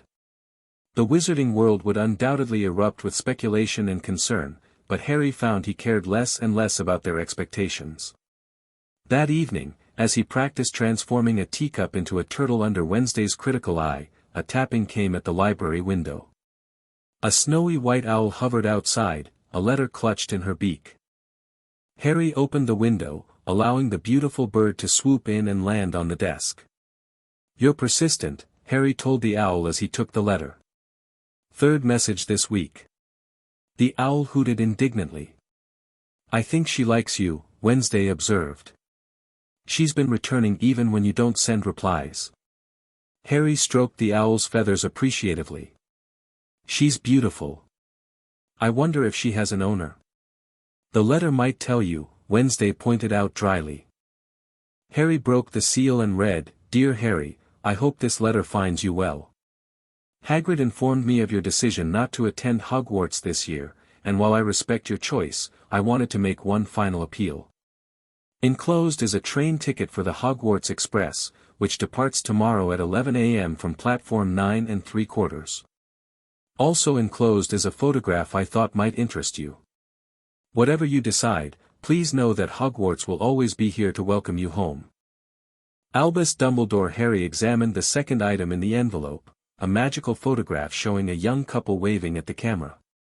The man had untidy black hair and glasses, the woman had dark red hair and familiar green eyes. They were standing in front of Hogwarts Castle, wearing school robes with head boy and head girl badges. His parents. For a long moment, Harry stared at their smiling faces, watching them wave and occasionally look at each other with evident affection. Here was proof of their existence, of their connection to Hogwarts, of the life they'd lived before Voldemort destroyed it. "Your parents?" Wednesday asked quietly. Harry nodded, unable to speak past the lump in his throat. "A clever appeal to emotion," Wednesday noted, though her voice lacked its usual edge. "Dumbledore knows exactly which strings to pull." Harry continued to stare at the photograph. His parents had walked those halls, learned magic in those classrooms, fallen in love within those walls. By choosing not to attend Hogwarts, was he somehow betraying their memory? As though reading his thoughts, Wednesday placed a hand on his arm. "Your parents wanted you to be happy, Harry. To be safe. To reach your full potential. Would they want you to follow their exact path, or to find the one that's right for you?" Harry considered her words. The Addams family had shown him a kind of magic that felt natural, intuitive, powerful, magic that responded to his will rather than rigid rules and structures. They'd given him a home where his differences were celebrated rather than suppressed. They'd treated him as family from the moment they met him. "I know what I want," Harry said finally. "And it's not Hogwarts." The snowy owl hooted softly, as though disappointed by his decision. "You don't have to go back to Dumbledore," Harry told her, stroking her feathers again. "You could stay here, with me. Would you like that?" The owl considered him with intelligent amber eyes, then nipped his finger gently and hooted. "I think that's a yes," Wednesday observed. "What will you name her?" Harry thought for a moment. Hedwig, he decided, remembering a name from one of the history books Gomez had shown him. A powerful witch who followed her own path. That night, Harry wrote a final letter to Dumbledore. "Professor Dumbledore, thank you for the photograph of my parents. I will treasure it. Thank you also for the train ticket, though I won't be using it. I've found my place with the Addams family, where I'm learning magic in ways that feel right for me. I appreciate your concern, but this is my choice. Perhaps someday I'll visit Hogwarts to see where my parents studied, but for now, my path lies elsewhere. The owl who delivered your message has chosen to stay with me. I've named her Hedwig. I hope you don't mind." Sincerely, Harry Potter. As Hedwig soared into the night with his response, Harry felt a sense of finality. Tomorrow, the wizarding world would learn that their savior had chosen a different path. There would be outcry, confusion, perhaps even attempts to force him back into their narrative. But with the Addams family behind him, Harry felt prepared to face whatever came next. For the first time in his life, he wasn't a victim of circumstance or a pawn in someone else's game. He was Harry Potter, wizard in training, who had defied destiny and chosen his own family. That night, as the mansion creaked and groaned around him like a living entity, Harry dreamed of his parents. They weren't standing in front of Hogwarts this time, but in a place he'd never seen, a cottage with a garden, simple and warm. In the dream, they smiled at him not with expectation or demand, but with simple love. "Be happy," his mother seemed to say. "Be strong. Be yourself." And for the first time since making his decision, Harry felt completely at peace. Chapter 2, Magical Education. Addams style. September 1st arrived with a thunderstorm that shook the Addams mansion's foundations and sent delighted shrieks echoing through its hallways. Harry woke to lightning flashing through his bedroom windows and the sound of Pugsley running down the hallway shouting, "It's electrocution weather." For a moment, Harry lay in bed, processing the realization that today, hundreds of young witches and wizards were boarding the Hogwarts Express without him. By tonight, they'd be sorted into houses and sleeping in ancient dormitories while he remained here, in a room with walls that occasionally whispered when he couldn't sleep. Having regrets? Harry jumped. Wednesday stood in his doorway, already dressed in her signature black outfit, her expression unreadable. "No," Harry said, surprised to find it was true. "Just thinking about how different things could have been." Wednesday nodded. "Mother says breakfast is ready. Uncle Fester wants to start your lessons early today, something about harnessing the storm's energy." Harry grinned. "I'll be right down." The Addams dining room buzzed with its usual macabre energy. Grandmama stirred a cauldron that emitted purple smoke while serving what appeared to be eyeball-shaped pancakes. Gomez read from an upside-down newspaper written in a language Harry didn't recognize. Morticia delicately fed her carnivorous plant, which snapped eagerly at the raw meat she offered. "Harry!" Uncle Fester bounded over as Harry entered. "Perfect timing. Feel that?"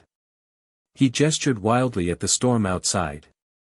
"Raw elemental power. The perfect day to learn weather manipulation." "Let the boy eat first, Fester," Morticia chided gently. "Storm energy requires proper nourishment." Harry took his seat beside Wednesday, still marveling at how quickly he'd adjusted to the Addams lifestyle. 3 weeks ago, he'd been sleeping in a cupboard. Now, he was eating breakfast with a family that considered thunderstorms educational opportunities and spiders delightful table decorations. The Daily Prophet arrived, Gomez announced, tossing aside his foreign newspaper and unfolding the wizarding publication. "You've made the front page, my boy." He slid the paper toward Harry, who found himself staring at a bold headline, "Boy WHO lived missing, Harry Potter fails to appear at Hogwarts." Below the headline was a fuzzy photograph of Harry as a baby, the only public image the wizarding world apparently possessed of their savior. Ministry officials expressed deep concern yesterday when Harry Potter, the famous vanquisher of you-know-who, failed to board the Hogwarts Express, Harry read aloud. Headmaster Albus Dumbledore assured anxious parents that Mr. Potter is safe and pursuing alternative educational opportunities, but declined to specify his whereabouts. Alternative educational opportunities, Wednesday repeated with a small, satisfied smile. A diplomatic way of saying you rejected their system entirely. "There's more," Harry continued. "Minister Cornelius Fudge has ordered an investigation into Potter's situation, citing concerns about the welfare of the wizarding world's most important young celebrity. Sources within the ministry suggest Potter may have been kidnapped or coerced by parties unknown." Grandmama cackled. "Kidnapped. As though we'd need to resort to such mundane methods. This Fudge person sounds positively tedious," Morticia observed, stroking her plant absently. "Bureaucrats rarely appreciate alternative approaches to education." The article quotes someone named Lucius Malfoy. Harry squinted at the paper. "He's demanding your immediate arrest, Gomez."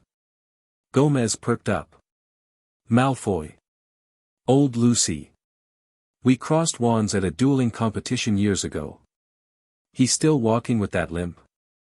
He grinned wickedly. "They'll be coming here," Wednesday stated matter-of-factly. "Probably today." Gomez rubbed his hands together. "Excellent. I've been meaning to test our new ward system. Nothing like government officials to provide a proper challenge." Harry looked between them nervously. "I don't want to cause trouble for you." "Trouble?" Uncle Fester looked offended. "My dear boy, trouble is the Addams family's natural state. We thrive on it." "Indeed," Morticia agreed. "Besides, they have no legal grounds to remove you. Petunia Dursley signed guardianship papers just yesterday." Harry's jaw dropped. "She did?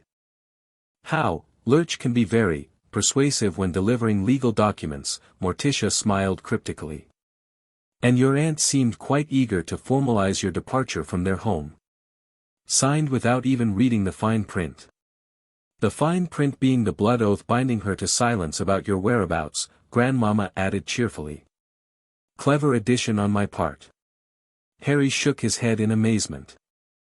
The Addams family operated by their own rules, seemingly unconcerned with conventional laws or authority. It was simultaneously terrifying and liberating. "Now then," Uncle Fester clapped his hands. "Storm magic awaits.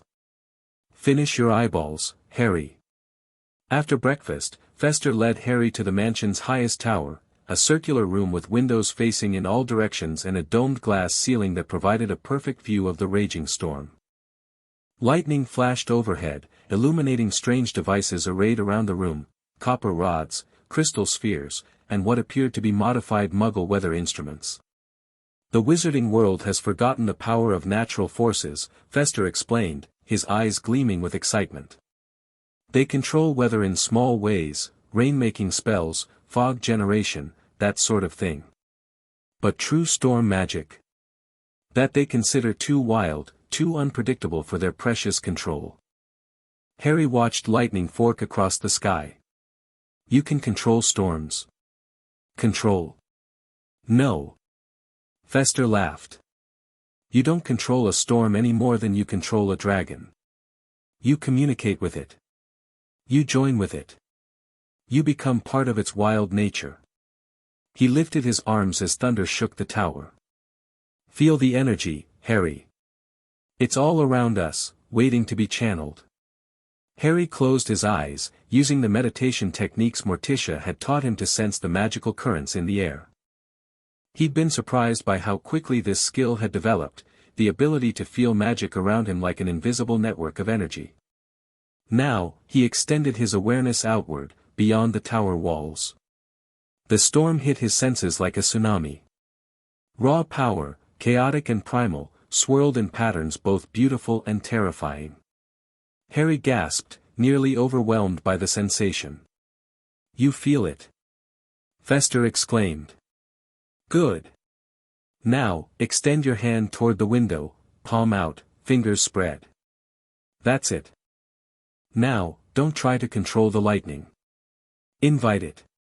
"Invite, lightning?" Harry asked nervously.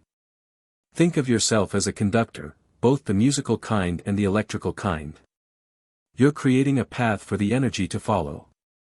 Harry extended his hand as instructed, feeling slightly ridiculous. Fester positioned himself beside Harry, mirroring his posture. "Watch me first," the bald man instructed. Fester closed his eyes, his expression shifting from manic glee to intense concentration. For several seconds, nothing happened. Then, a bolt of lightning struck just outside the tower window, close enough that Harry felt the hair on his arm stand up. Rather than dissipating, the electrical energy seemed to linger, forming a crackling web of blue-white light that danced across the glass. "See?" Fester grinned. "The storm wants to communicate. Now you try."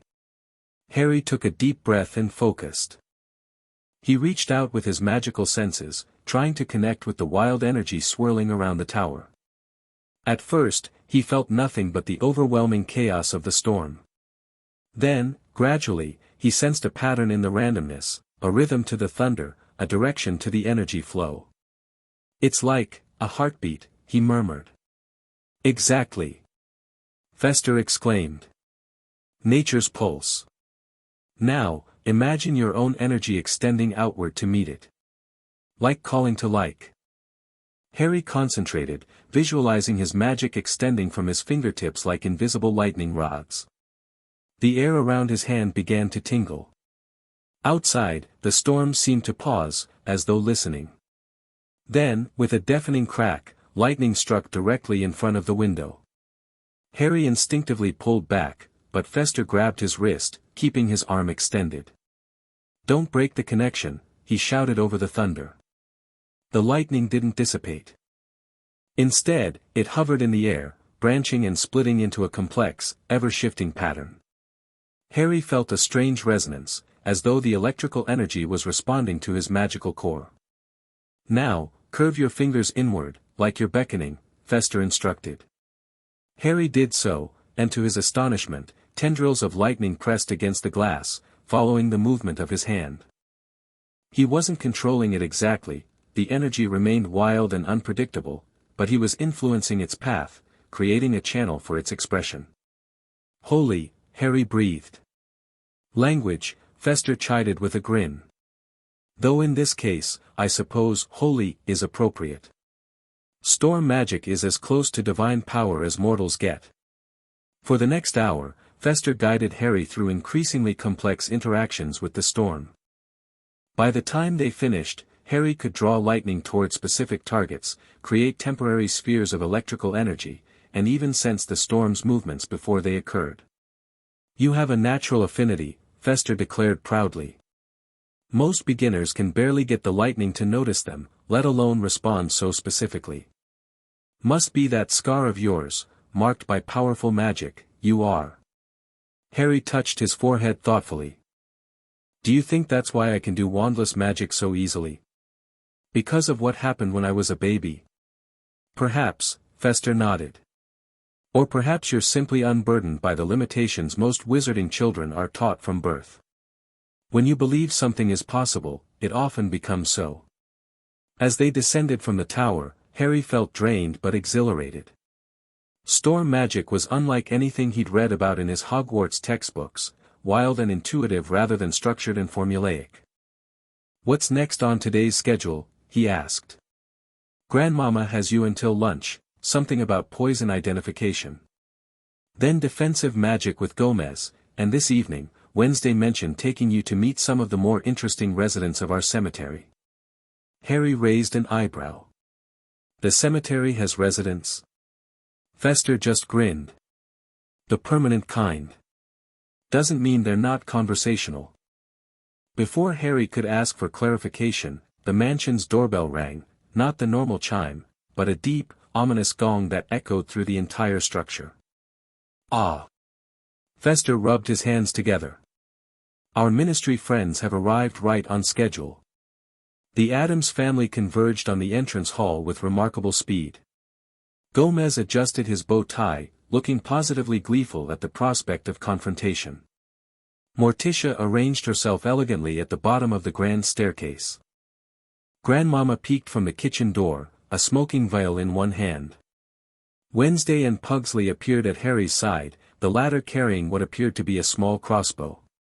"Stand behind me, Harry," Wednesday said quietly. "Let father handle this first." Lurch opened the massive front door to reveal three figures standing on the doorstep. At the center stood a portly man in a lime-green bowler hat, looking distinctly uncomfortable. Flanking him were a severe-looking witch in formal ministry robes and a tall man with long platinum blonde hair and an expression of thinly veiled disgust. "Minister Fudge." Gomez boomed. "What an unexpected pleasure. Do come in before the carnivorous ivy gets too curious." The blond man glanced at the writhing plants framing the doorway and took a hasty step forward. "Mr. Addams," Fudge began nervously. "I'm here on official ministry business concerning the whereabouts of Harry Potter. This is Madame Amelia Bones, head of magical law enforcement, and Lucius Malfoy, who serves on the Hogwarts Board of Governors." Charmed, Morticia glided forward. "Though I must say, 3 high-ranking officials for a simple welfare check seems excessive. One might almost suspect ulterior motives." Madame Bones stepped forward, her monocle glinting in the dim light of the entrance hall. "We have received concerning reports that Harry Potter is being kept here against his will, prevented from attending Hogwarts as his parents intended." "Against his will?" Gomez looked genuinely amused. "Harry, my boy, are you being held prisoner?" All eyes turned to Harry, who stepped out from behind Wednesday. "No, sir. I chose to come here. I chose not to attend Hogwarts." Lucius Malfoy's lip curled. The boy has clearly been confounded or otherwise magically influenced. "Potter, do you realize who you're associating with? The Addams family has a centuries-long history of dangerous magical experimentation and blatant disregard for wizarding law. Thank you for the glowing introduction." Gomez beamed, apparently taking the words as compliments. "We have legal documentation," Morticia interjected smoothly, producing a roll of parchment from her sleeve. "Petunia Dursley, Harry's maternal aunt and previous guardian, has transferred guardianship to us with full knowledge and consent." Madame Bones took the document, examining it with a critical eye. "This appears to be in order, though most unusual.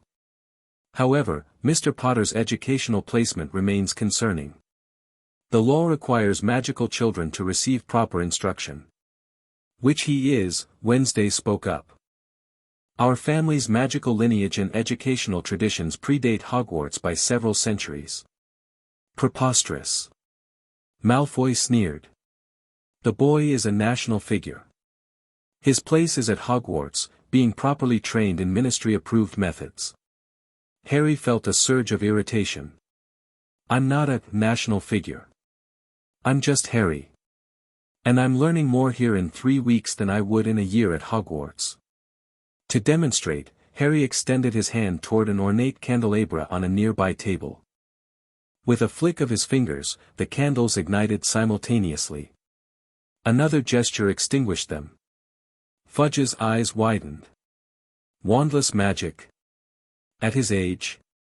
"Impossible," Malfoy muttered, though he looked disturbed. "Not impossible," Harry replied. "Just not taught at Hogwarts." Madame Bones studied Harry intently. "Mr. Potter, while I respect your apparent talents, there are educational standards to maintain. The ministry cannot simply allow." "The ministry," Gomez interrupted, his ever-present smile fading slightly, has no jurisdiction over family magical traditions.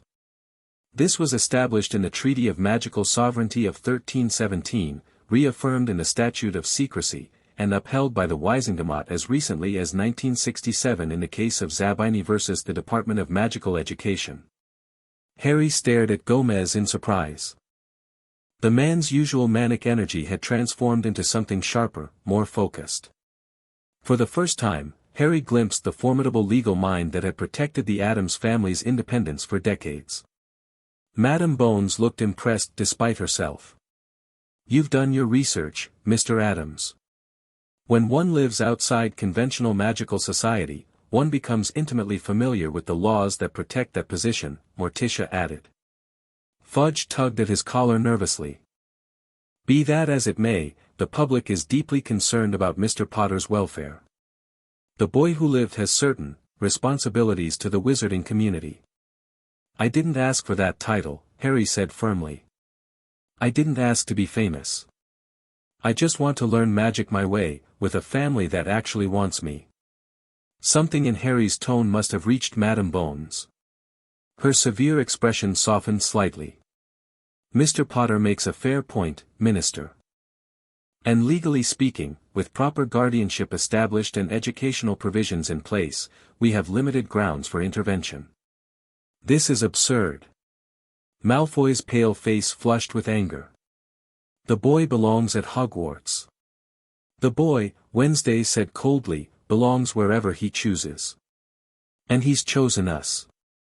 Malfoy turned his icy gaze on Wednesday. "And who might you be, young lady?" "Wednesday Addams." She met his stare unflinchingly. "You cursed my second cousin twice removed in 1978. His portrait still complains about the boils." Malfoy's eyes widened slightly before narrowing again. "I have no idea what you're talking about." "Regardless," Madame Bones cut in, "our legal position appears tenuous at best. However, I would propose a compromise. Regular educational assessments to ensure Mr. Potter is receiving adequate instruction, conducted by a neutral ministry official." Gomez and Morticia exchanged glances. "Acceptable," Morticia nodded, "provided the assessments occur here, on our grounds, and with our supervision." "And provided the assessor isn't this one," Pugsley added, pointing his small crossbow at Malfoy. "Pugsley," Morticia chided gently, "what have we said about threatening guests with projectile weapons?" "Only when they make threatening moves," Pugsley recited, though he kept the crossbow aimed steadily at Malfoy's chest. Fudge looked desperate to escape. "Very well. Assessments here, neutral party, everyone's satisfied. Now if you don't mind, we really must be going." "So soon?" Grandmama emerged from the kitchen, carrying a tray of suspicious-looking cookies. "Won't you stay for refreshments? My special arsenic snaps are just out of the oven." The minister blanched. "Another time, perhaps. Bones, Malfoy, shall we?" As the visitors hastily retreated, Harry caught Malfoy giving him a look of intense calculation, as though reassessing everything he thought he knew about the famous Harry Potter. The platinum-haired wizard's gaze lingered on Harry's scar before he turned and swept out the door. "Well, that was invigorating," Gomez declared once the door closed. "Nothing like a good legal standoff to get the blood pumping." "They'll be back," Wednesday predicted. "Different approach next time." "Undoubtedly," Morticia agreed. "But we've established our position. Now, shall we continue with today's lessons? I believe Grandmama was planning something special with mushroom identification." "The deadly ones first." Grandmama cackled. "Always the most useful to recognize." The rest of the day proceeded according to schedule, with Harry moving from poison identification with Grandmama, where he learned to distinguish between 20 varieties of toxic fungi by smell alone, to defensive magic with Gomez, who taught him to create shields of pure magical intent, without specific incantations. By evening, Harry was mentally exhausted but thrilled with his progress. Each Addams family member taught differently, focusing on their personal specialties, but all shared a common philosophy: magic was an extension of will, not a set of rigid rules to be memorized and followed. After dinner, Wednesday approached Harry as promised. "Ready to meet our cemetery residents?" Harry nodded, both nervous and intrigued. "What exactly are we talking about here?" "Ghosts." "Among others," Wednesday replied cryptically. "Bring your wand." "Not that you'll need it, but it makes them more comfortable. They're traditionalists." The Addams cemetery occupied several acres behind the mansion, a sprawling necropolis of mausoleums, ornate headstones, and ancient trees with branches that seemed to reach for passers-by. As they walked among the graves, Harry noticed the dates, some stretching back centuries, inscribed in languages he couldn't identify. "Your family has been in England a long time," he observed. "We're everywhere," Wednesday replied. "The London branch is just one extension. Our main estate is in America, but we have properties, and burial grounds, throughout Europe, Asia, and parts of Africa. Anywhere with a proper appreciation for the macabre." She led him to a particularly ancient section, where weathered stone markers stood in a rough circle around a central monument. Great-grandmother Desdemona, Wednesday gestured to the monument. She was particularly gifted in necromancy, communication with the deceased. This is where the veil between worlds is thinnest on our property. Harry looked around nervously. "So what exactly are we doing?" "Learning," Wednesday stated simply. "The dead know things the living have forgotten. Ancient magic. Lost history. Secrets about your parents, perhaps." Harry's head snapped toward her. "My parents? Could I speak with them?" Wednesday's expression softened almost imperceptibly. "No. They're beyond our reach. Only those who choose to remain as spirits can communicate this way, and from what I understand, your parents moved on completely." Harry felt a pang of disappointment, followed by a strange sort of relief. Perhaps it was better that his parents had found peace rather than lingering as ghosts. "Then who are we?" "Patience," Wednesday interrupted. "They're particular about protocol." She knelt beside Desdemona's monument and placed her palm against the cold stone. Closing her eyes, she began to speak in a language Harry didn't recognize, the syllables harsh and sibilant, like nothing he'd ever heard. The air around them grew colder. Mist began to rise from the ground, swirling around the circle of graves. Harry felt a prickling sensation on the back of his neck, the unmistakable feeling of being watched by unseen eyes. "They're here," Wednesday murmured, opening her eyes. "The Addams ancestors. And they're curious about you, Harry Potter." The mist coalesced, forming translucent shapes that gradually resolved into humanoid figures. Unlike the ghosts Harry had seen in pictures from his Hogwarts books, these spirits weren't silvery white but varied in color, some blue-gray, others with a greenish tinge, and a few that seemed to absorb light rather than emit it. "My word," spoke an elderly gentleman in Victorian-era clothing, his spectral form hovering several inches above a grave marker. "It really is Potter's boy. The resemblance is remarkable." "You knew my father?" Harry asked eagerly. "Not personally," the ghost replied. "But the Potter line has crossed paths with the Addams family many times over the centuries. Your great-great-grandfather Hardwin Potter once challenged my son to a duel.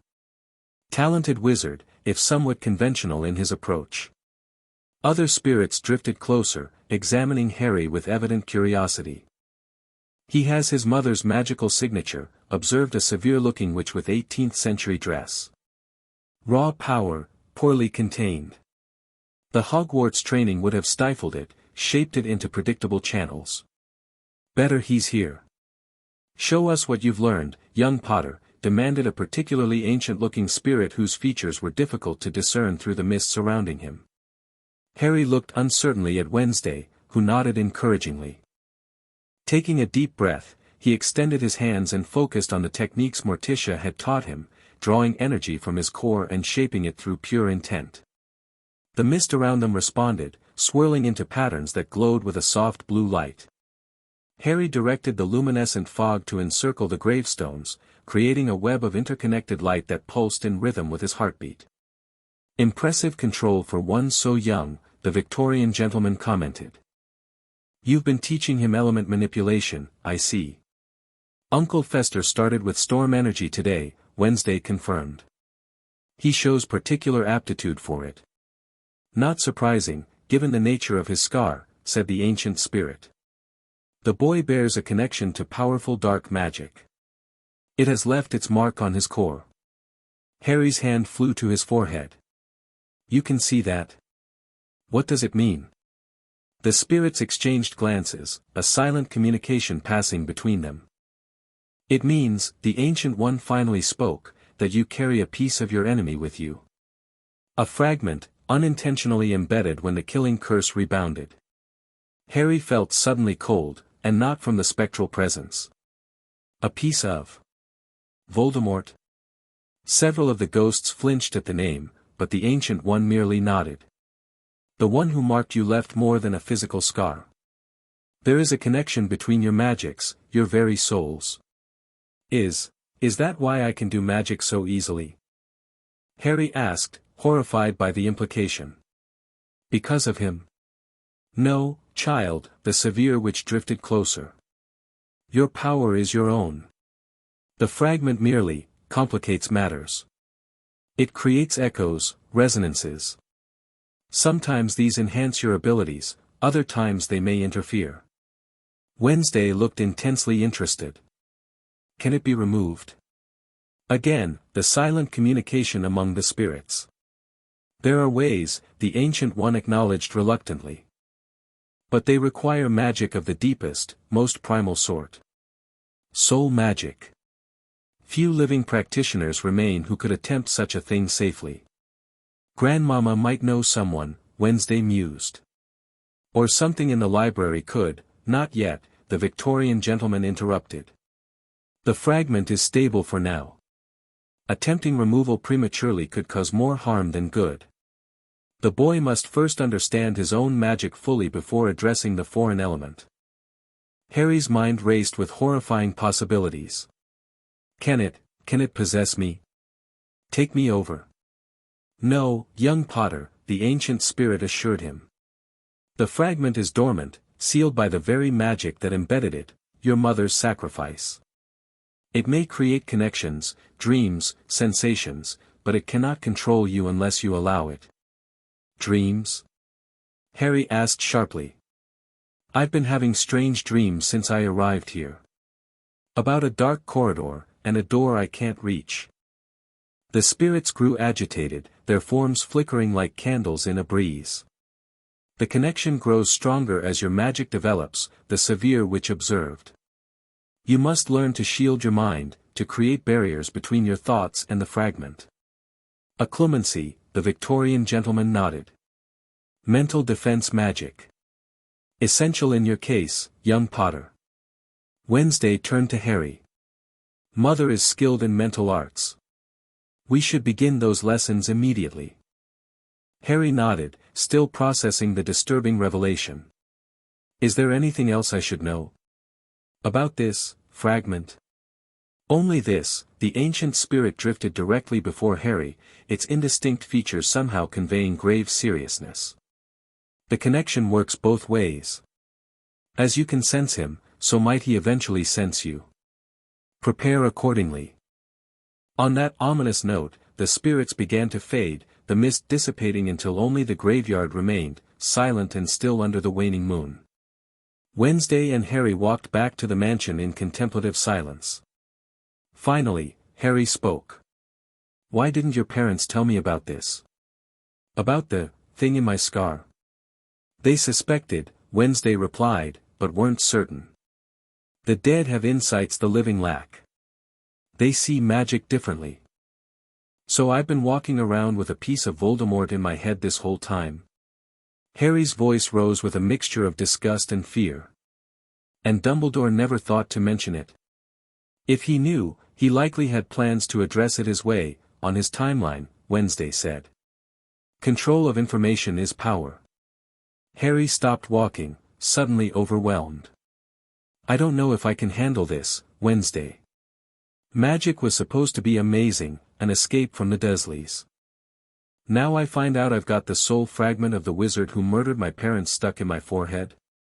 Wednesday turned to face him, her dark eyes serious in the moonlight. Would you rather not know? Would ignorance make it less real? No, but, knowledge is power, Harry, she stated firmly. Now we can address the problem. Now we can prepare.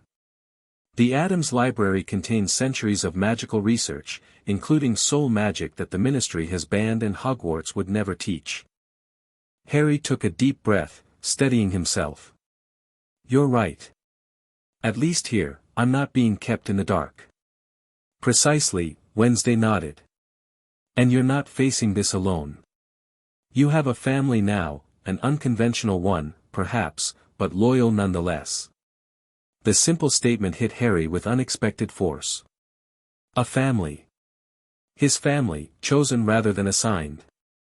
People who shared information with him, treated him as capable, taught him to harness his own power rather than depend on others. Thank you, he said quietly. For everything. Wednesday looked momentarily discomfited by the emotional moment. Don't thank me yet. Occlumency training with Mother is notoriously uncomfortable. She believes the best mental defenses are forged through trauma. Despite everything, Harry laughed. Of course she does. She's an Addams. A small smile tugged at Wednesday's lips. Indeed. As are you now, in all but blood. And we can fix that easily enough with the right ritual. Harry wasn't entirely sure if she was joking.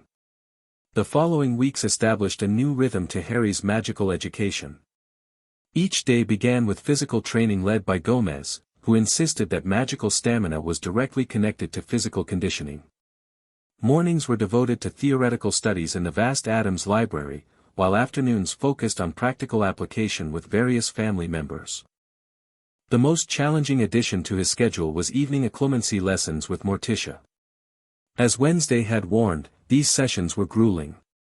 Morticia would attempt to penetrate Harry's mental defenses, forcing him to relive unpleasant memories from his time with the Dursleys until he learned to push her out through sheer force of will. The mind is like a house, Morticia explained during their third session, after Harry had collapsed in exhaustion. Most people leave their doors unlocked, their windows open. You must build walls, install locks, create a fortress that none may enter without invitation. It's so hard, Harry panted. Every time I think I've got a wall up, you find another way in. Because you're trying to defend everything at once, Morticia said. Start small. Create a single room in your mind where your most important secrets live. Defend that fiercely. The rest can come later. Harry closed his eyes, visualizing not the impenetrable fortress Morticia described, but something more familiar, his cupboard under the stairs. Small, confined, but paradoxically, the one place at the Dursleys that had been his alone. He imagined reinforcing its walls, adding locks, making it secure. Again, he said, opening his eyes. Morticia raised an elegant eyebrow, impressed by his determination. Legilimens, she whispered, directing her wand at Harry's forehead. This time, when she pushed against his mental barriers, she found resistance, not everywhere, but concentrated around a specific collection of memories and thoughts. Intrigued, she pressed harder against this protected space, only to find herself suddenly expelled from his mind entirely. Excellent, she exclaimed, a rare note of surprise in her voice. You found your own approach. Unexpected, but effective. Harry grinned tiredly. I figured I didn't need to protect everything yet. Just the important stuff. And what did you choose to protect first? Morticia asked curiously. Harry's smile faded slightly. The fragment. I don't want anyone, especially Voldemort, accessing that connection if I can help it. Morticia nodded approvingly. A wise choice. Now, with practice, you can expand your defenses to include more of your mind. But this is a significant first step. As Harry's occlumency skills developed, his dreams of the dark corridor and mysterious door grew less frequent, though they didn't disappear entirely. More troublingly, he occasionally woke with flashes of emotion that didn't feel like his own: cold fury, obsessive determination, cruel satisfaction. He diligently recorded these experiences in a journal Grandmama had given him, searching for patterns or triggers. Meanwhile, his practical magical abilities continued to advance at a pace that sometimes startled even the Addams family. By mid-October, Harry could perform most basic magical tasks wandlessly, manipulate elements with increasing precision, and even achieve short levitation of his own body, though landings remained problematic, much to Pugsley's amusement.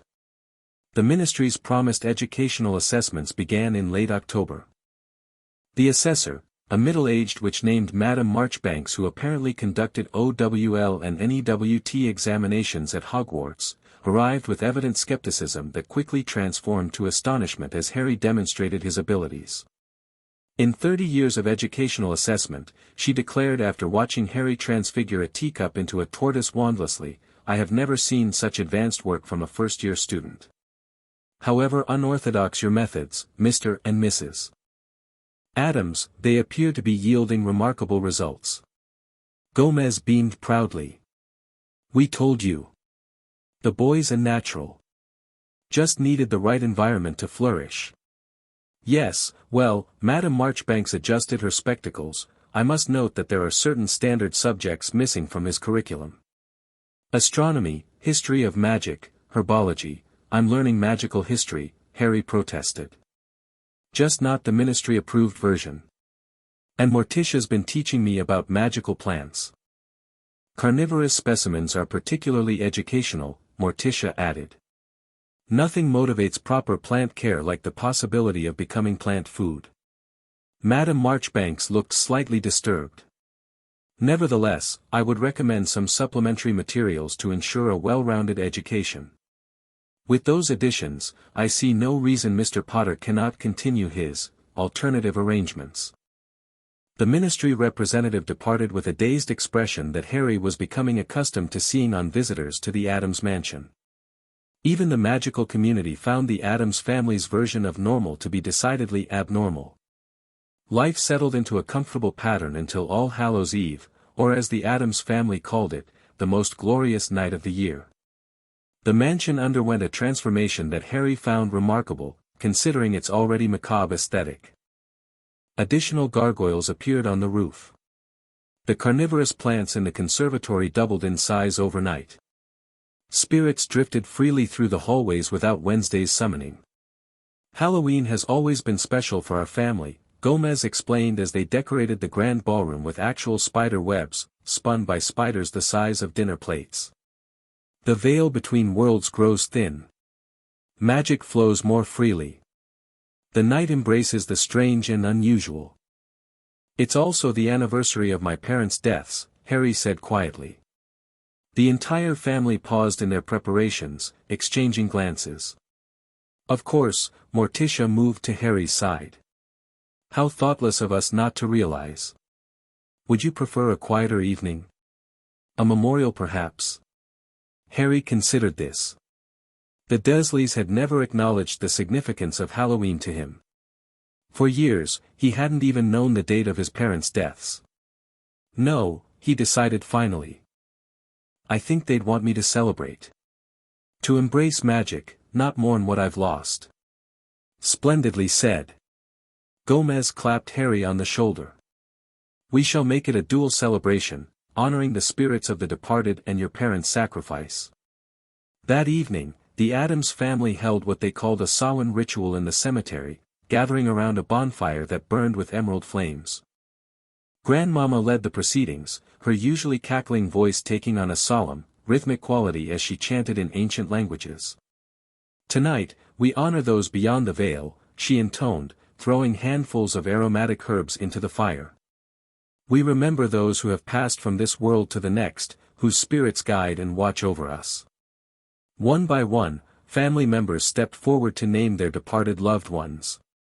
When Harry's turn came, he stepped toward the flames, suddenly nervous.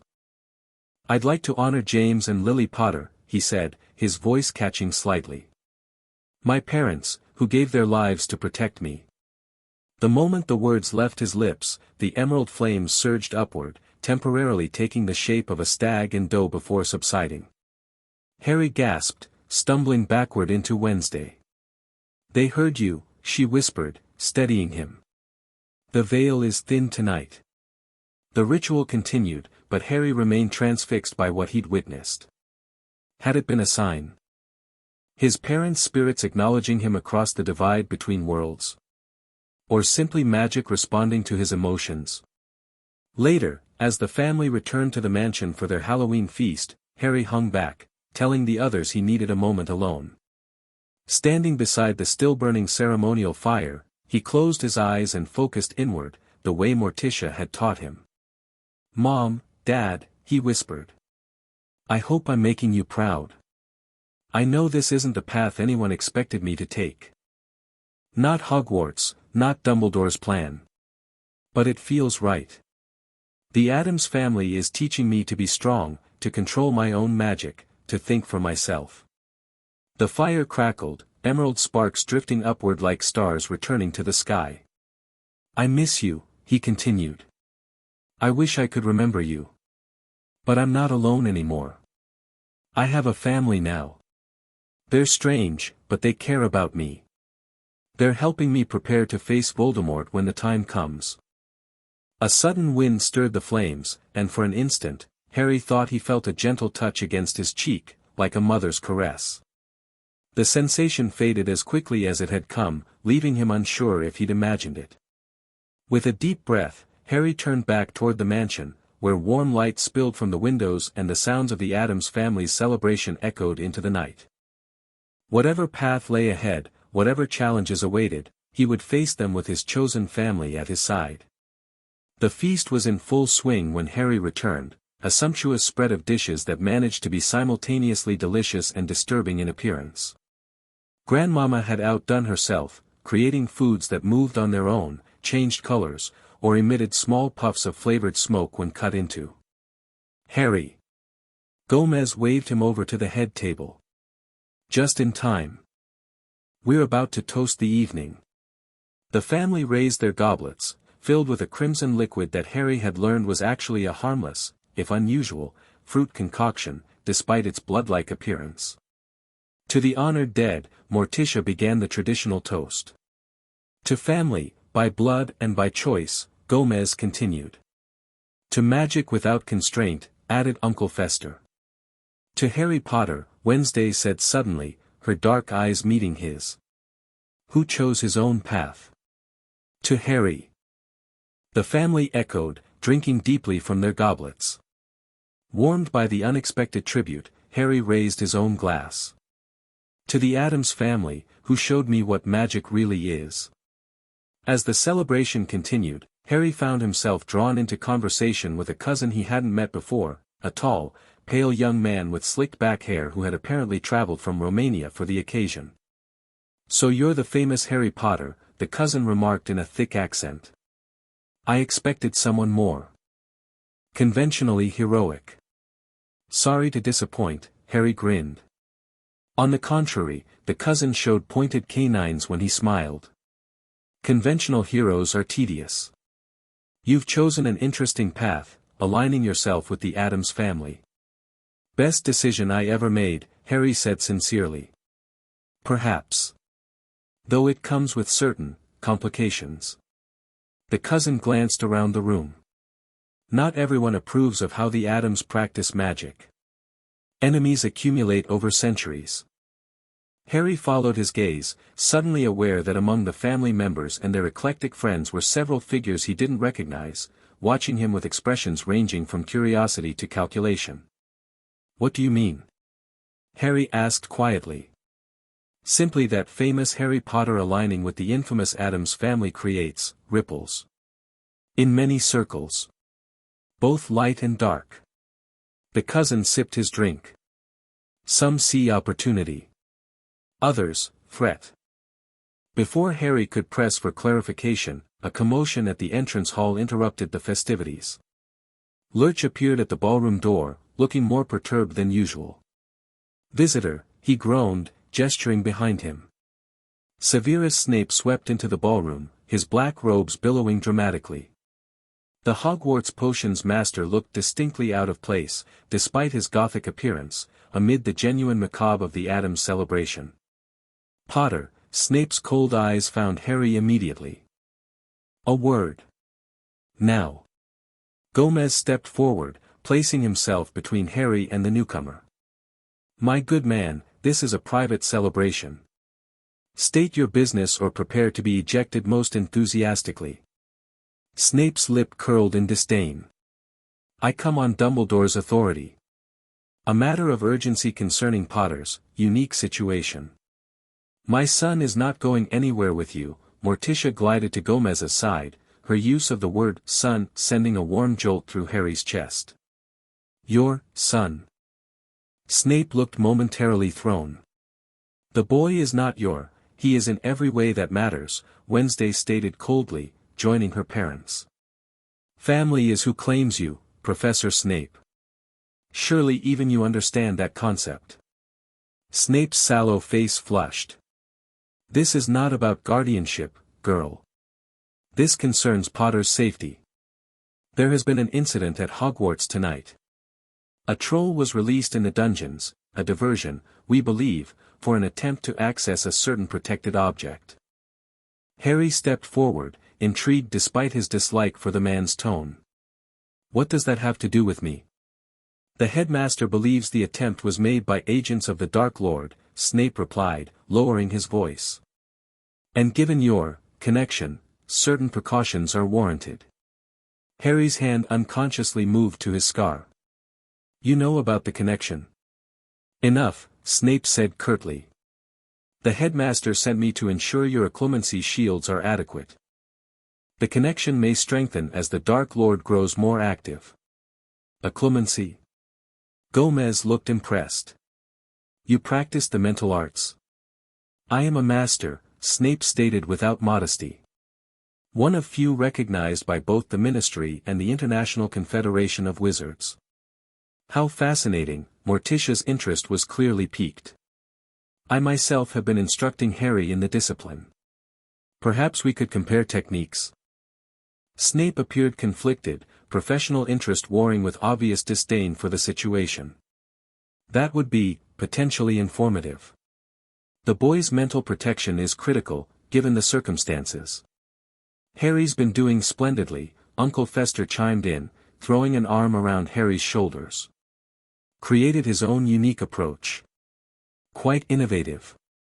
Innovation in mental defenses is rarely advisable, Snape remarked dryly. Standard techniques exist for a reason. Standardization is the enemy of true magical advancement, Wednesday countered. Harry's methods work precisely because they're tailored to his specific mindscape. Snape's dark eyes assessed Wednesday with new interest. You speak as though you've studied legilimency yourself, young lady. Since I was 7, Wednesday confirmed without inflection. Mother believes mental invasion should be learned alongside mental defense. Balance in all things. Despite himself, Snape looked impressed.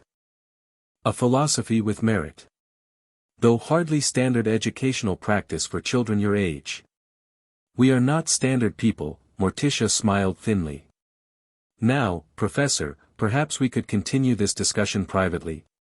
Our guests are here to celebrate, not listen to technical discussions of mental magic.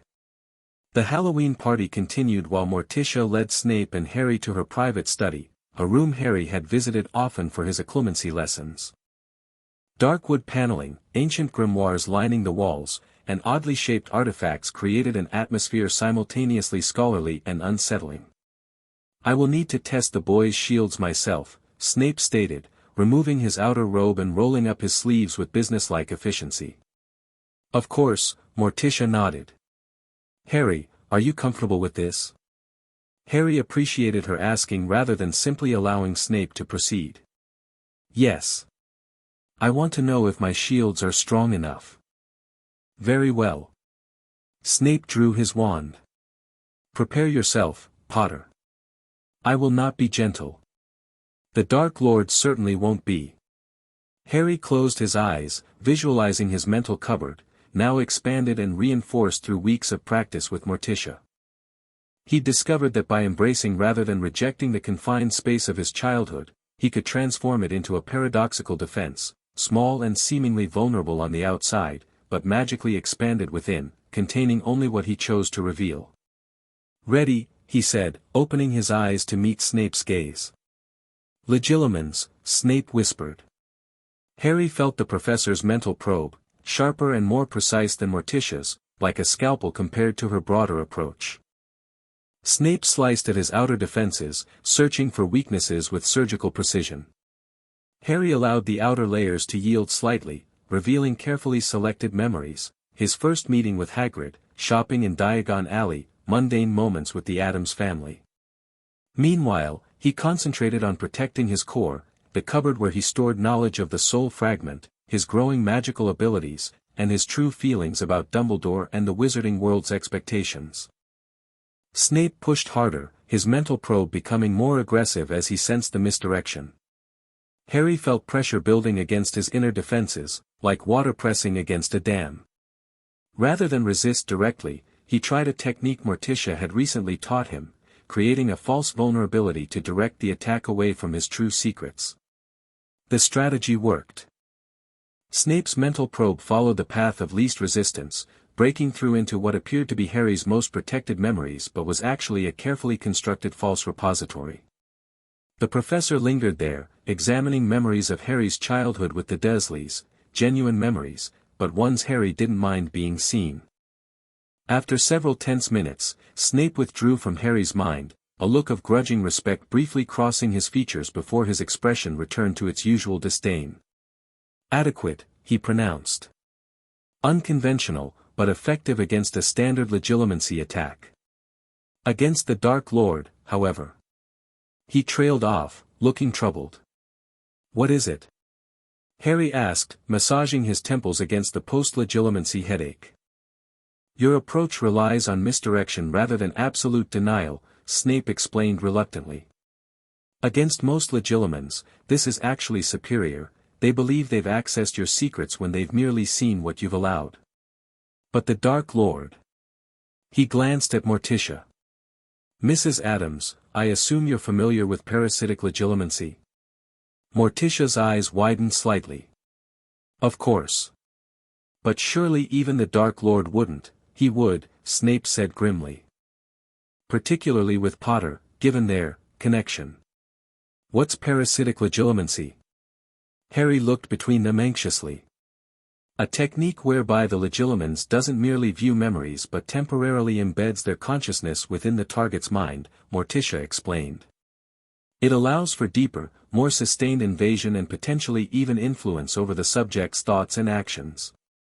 "Like possession?" Harry asked, horrified. "Not quite," Snape said. "But a precursor to it, perhaps. The connection you share with the Dark Lord creates a natural pathway for such techniques."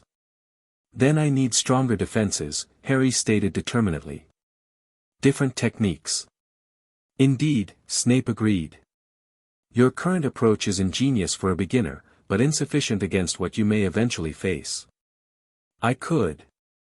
He hesitated, seeming to debate with himself. "I could provide more specialized training, if Dumbledore approves." Harry was surprised by the offer. "You'd help me?" "Why?" Snape's expression darkened. "My reasons are my own, Potter. Suffice to say, I have no desire to see the Dark Lord succeed in his aims, particularly where you are concerned." Morticia observed this exchange with evident interest. "A generous offer, Professor. Perhaps a weekly session." Harry could flew to Hogwarts for instruction. "Hogwarts?" Harry frowned. "Couldn't you come here instead?" "My duties as potions master and head of Slytherin House leave little time for house calls, Potter," Snape replied acerbically. "Additionally, certain specialized techniques require resources available only at Hogwarts." Harry glanced at Morticia, who nodded almost imperceptibly. "All right," he agreed reluctantly. "But just for a clemency training. I'm not enrolling as a student." Heaven forbid, Snape muttered. I shall speak with the headmaster and arrange a suitable time. As they prepared to return to the Halloween celebration, Snape paused, fixing Harry with an intense stare. Potter, I must impress upon you the seriousness of this situation. The incident tonight suggests the Dark Lord's agents are growing bolder. Your unconventional education with the Addams family may have advantages, but it also leaves you isolated from certain protections. He's not isolated, Morticia countered. He's surrounded by a family of powerful magical practitioners with centuries of experience defending against dark forces. Dark forces you traditionally align with rather than oppose, Snape pointed out coldly. A common misconception, Morticia smiled. The Addams family doesn't align with dark or light magic, such distinctions are political constructs rather than magical realities. We simply practice magic in its purest, most intentional form. Semantics, Snape dismissed. The fact remains that Potter is a target, and your family's reputation may attract additional attention from undesirable elements. Harry had heard enough. Professor, I appreciate your concern. But I made my choice knowingly. The Addams family has taught me more in 3 months than I would have learned in years at Hogwarts. I'm safer and stronger here than I would be anywhere else. Snape studied him for a long moment before nodding curtly. We shall see, Potter. We shall see. When they returned to the ballroom, the celebration was beginning to wind down. Snape declined all invitations to stay, departing with a final warning glance at Harry and a surprisingly respectful nod to Morticia. Interesting man, Gomez commented after the professor left. Positively brimming with repressed rage and trauma. My kind of fellow. He offered to teach Harry advanced occlumency, Morticia informed him. Weekly sessions at Hogwarts. Hogwarts? Gomez frowned. Bit like sending a sheep back to check on the wolves, isn't it? I'll be careful, Harry assured him. But if Snape's right about Voldemort's agents becoming more active, I need all the training I can get. Wednesday, who had been listening silently, finally spoke. I'm coming with you. To my occlumency lessons? Harry asked, surprised. Someone needs to ensure Dumbledore doesn't try to manipulate you the moment you step into his castle, she stated matter-of-factly. Besides, I've been studying legilimency. Observing a master like Snape would be educational. An excellent idea, Morticia agreed. Gomez, what do you think? Perfect. Gomez declared. The dynamic duo, infiltrating the hallowed halls of conventional magical education. Just like that time cousin ITT and I snuck into Durmstrang to replace their defensive charms textbooks with malevolent hexes for the enthusiastic amateur. The Romanian cousin Harry had been speaking with earlier approached their group, his expression serious. This development with the Dark Lord's agents, it confirms the rumors circulating in certain circles. He grows stronger. What circles would those be, Vlad? Gomez asked, his usual jovial tone sharpening slightly. The kind that operate in shadows, Vlad replied cryptically. Old allies of the Dark Lord, watching for signs of his return. Some celebrate the prospect, others. He glanced at Harry, others reassessed their positions in light of new alliances. Meaning me, Harry realized. Because I'm with the Addams family now instead of under Dumbledore's thumb at Hogwarts. Precisely, Vlad nodded. The boy who lived, rejecting the path of conventional light magic in favor of the Addams approach. It creates questions. Opportunities. Concerns. Let them question, Wednesday said dismissively. Harry isn't a piece on their chessboard anymore. But as the evening concluded and guests departed, Harry couldn't shake a growing sense of unease. Snape's warnings, combined with Vlad's cryptic comments, suggested that his decision to join the Addams family had created ripples throughout the wizarding world, ripples that might soon become waves. That night, despite his occlumency exercises before bed, Harry's dreams returned with new intensity. He found himself once again in the mysterious dark corridor, but this time he moved closer to the door at its end. Voices whispered from behind it, sibilant, enticing, promising knowledge and power if only he would enter. Harry reached for the handle, feeling an overwhelming compulsion to open the door.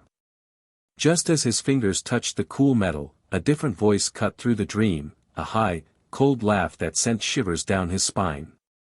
"Soon, Harry Potter," the voice whispered. "Soon we shall meet again." Harry woke with a gasp, his scar burning as though branded with hot iron. Beside his bed, Wednesday sat in a chair, watching him with concerned eyes. "You were thrashing in your sleep," she explained before he could ask. "And speaking Parseltongue." "Parcel what?" Harry rubbed his scar, the pain already fading. "Snake language. You were hissing words in your sleep." Wednesday studied him intently. "It's an extremely rare magical gift. Considered dark by many because of its association with Salazar Slytherin." Harry stared at her in disbelief. "I can't speak to snakes." "Apparently, you can," Wednesday replied. "Another gift from your connection with the Dark Lord, perhaps." He was a known Parselmouth. The implication sent a chill through Harry. Was he developing Voldemort's abilities through their connection? Could the fragment in his scar be influencing him in ways he didn't even realize? "I saw him in my dream," Harry admitted. "Or heard him, at least. He said we would meet again soon." Wednesday's expression grew serious. "Your occlumency shield should have prevented that. The connection must be growing stronger." "Just what Snape warned about," Harry sighed. "Maybe these lessons with him are more important than I thought." "I'll help you practice," Wednesday offered. "My legilimency isn't as refined as Snape's, but I can provide resistance for you to work against." Harry nodded gratefully. "Thanks. For everything. Including sitting with me while I was having nightmares, apparently." A hint of color touched Wednesday's pale cheeks. "The family protects its own, Harry. Even from dreams." Over the following weeks, Harry's magical education intensified. Beyond his regular lessons with the Addams family, he now had weekly occlumency sessions with Snape at Hogwarts, accompanied by Wednesday as promised. Their first visit to the castle was surreal. Arriving via Floo in the headmaster's office, Harry found himself face to face with Dumbledore for the first time since their meeting at the Addams mansion. "Harry, my boy." Dumbledore greeted him warmly, though his eyes revealed calculation behind the grandfatherly facade. "How wonderful to see you. And Miss Addams as well, what a pleasant surprise." "Headmaster," Harry nodded politely but distantly. "Professor Snape is expecting us for occlumency training." "Indeed he is," Dumbledore confirmed. "Though perhaps we could take a few moments to catch up first. I'd be fascinated to hear how your alternative education is progressing." "Another time, perhaps," Wednesday interjected smoothly. Harry's mental defenses require immediate attention, given recent developments. Dumbledore's bright blue eyes sharpened. "Recent developments? Has there been another incident with your scar, Harry?" The direct question about his connection to Voldemort, a subject Harry had never discussed with Dumbledore, confirmed his suspicions that the headmaster knew far more than he had ever revealed. "Nothing I care to discuss at present," Harry replied carefully. "If you'll excuse us, we shouldn't keep Professor Snape waiting." Frustration briefly crossed Dumbledore's features before his genial mask returned. Of course. Though Harry, should you ever wish to speak privately about your connection to Voldemort, my door is always open." As they descended the spiral staircase from Dumbledore's office, Wednesday gave Harry an approving look. "Well handled." He was fishing for information while revealing he already knows about the connection. "I'm starting to understand the game," Harry nodded. "Everyone has an agenda.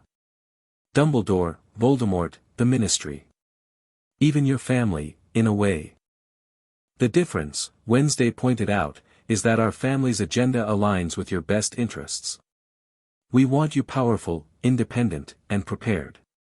Because that disrupts everyone else's plans," Harry grinned. Wednesday's lips curved in a rare smile. Chaos is the Addams way. The occlumency lesson with Snape proved brutal but effective. The potion's master had abandoned all pretense of gentleness, launching mental attacks of increasing intensity to test Harry's defenses. By the end of the 2-hour session, Harry was mentally exhausted but had successfully protected his core memories from Snape's invasive legilimency. Acceptable progress, Snape grudgingly acknowledged. Your unconventional approach continues to develop in interesting ways. Though I maintain that traditional barriers would serve you better against the Dark Lord. Traditional barriers are the first thing he would expect and target, Wednesday countered. Harry's method creates confusion and misdirection. A valid point, Miss Addams, Snape conceded with surprising grace. Though against a legilimens of the Dark Lord's caliber, any single approach is likely insufficient. As they prepared to return to the Addams mansion, Snape handed Harry a small, leather-bound book. Additional techniques. Study them before our next session. And Potter, he paused, seeming to struggle with himself. Be vigilant. The incident on Halloween was merely the beginning. The beginning of what? Harry asked. Snape's dark eyes revealed nothing. That remains to be seen. But preparations are clearly being made for something significant. These cryptic warnings accompanied Harry back to the Addams mansion, where he threw himself into his studies with renewed determination. If Voldemort was growing stronger, if his agents were becoming more active, Harry needed every advantage he could develop. November passed in a blur of intense magical training. Harry's wandless abilities continued to improve, reaching the point where he could perform most standard first through third-year Hogwarts spells without incantations or wand movements. His elemental affinities developed as well, fire and air responding most readily to his will, while earth and water required more concentration. Uncle Fester introduced more advanced concepts, teaching Harry to combine elements for complex effects. Fire and air together, he demonstrated, creating a controlled firestorm in the practice room, create exponentially more power than either element alone. The trick is balancing the wild nature of fire with the directional force of air. Harry practiced these combinations diligently, discovering that his natural affinity for storm magic made the fire-air combination particularly effective for him. By early December, he could create and control flame vortices that would have terrified his former teachers at Hogwarts. Grandmama focused on expanding his knowledge of magical substances, teaching him to identify and utilize ingredients that the standard Hogwarts curriculum would never touch. Powdered basilisk fawn, she explained, showing him a glittering black powder. Deadly poison in most contexts, but combined with phoenix tears. The most powerful healing agent known to wizard kind. Where did you even get basilisk fawn? Harry asked, amazed. Grandmama cackled. The Addams family has been collecting rare magical ingredients for centuries, dear boy. When the Ministry banned certain creatures and substances, we simply moved our collections underground, sometimes literally. Morticia's lessons delved deeper into magical theory, helping Harry understand the principles behind the practical techniques he was learning. All magic is essentially the imposition of will upon reality, she explained. The difference between so-called dark and light magic is largely intent and perception, not inherent qualities of the magic itself. These philosophical discussions often included Wednesday, who had become Harry's most consistent training partner. Together, they practiced dueling techniques that combined conventional spellwork with the Addams approach to magic, creating unpredictable combinations that would confound traditional duelists. Their partnership extended beyond practice sessions. Harry found himself seeking Wednesday's company during free moments, drawn to her analytical mind and dry humor. Though 2 years his junior, she often seemed decades older in her understanding of magic and human nature. You're improving quickly, she observed one evening as they rested after a particularly intense practice session. Your shields held against my legilimency attempt for over 20 minutes. You're getting better too, Harry pointed out. That last mental probe almost slipped past my defenses. Wednesday nodded, accepting the compliment without false modesty. We push each other. It's beneficial. Is that your way of saying you enjoy training with me? Harry teased. Enjoyment is irrelevant, Wednesday replied, though a hint of a smile touched her lips. But yes, I find our partnership satisfactory. Coming from Wednesday, this was practically a declaration of profound affection. December brought Harry's first magical challenge beyond training exercises. The Addams family had business in Diagon Alley, something involving Gringotts and ancient family vaults, and Harry accompanied them, disguised with a simple glamour charm that altered his appearance just enough to avoid immediate recognition. The Wizarding shopping district was festively decorated for the holidays, with enchanted snow falling between the buildings and carols emanating from shop windows. Harry absorbed the sights with delight, having never experienced magical Christmas celebrations before. We'll need to visit Borgin and Burke's, Gomez announced, consulting a list. Several items in our vault require specialized appraisal. Borgin and Burke's? Harry asked. I don't remember seeing that shop. It's not in Diagon Alley proper, Morticia explained. It's located in Nocturne Alley, a district catering to more specialized magical interests. Meaning dark arts, Wednesday clarified bluntly.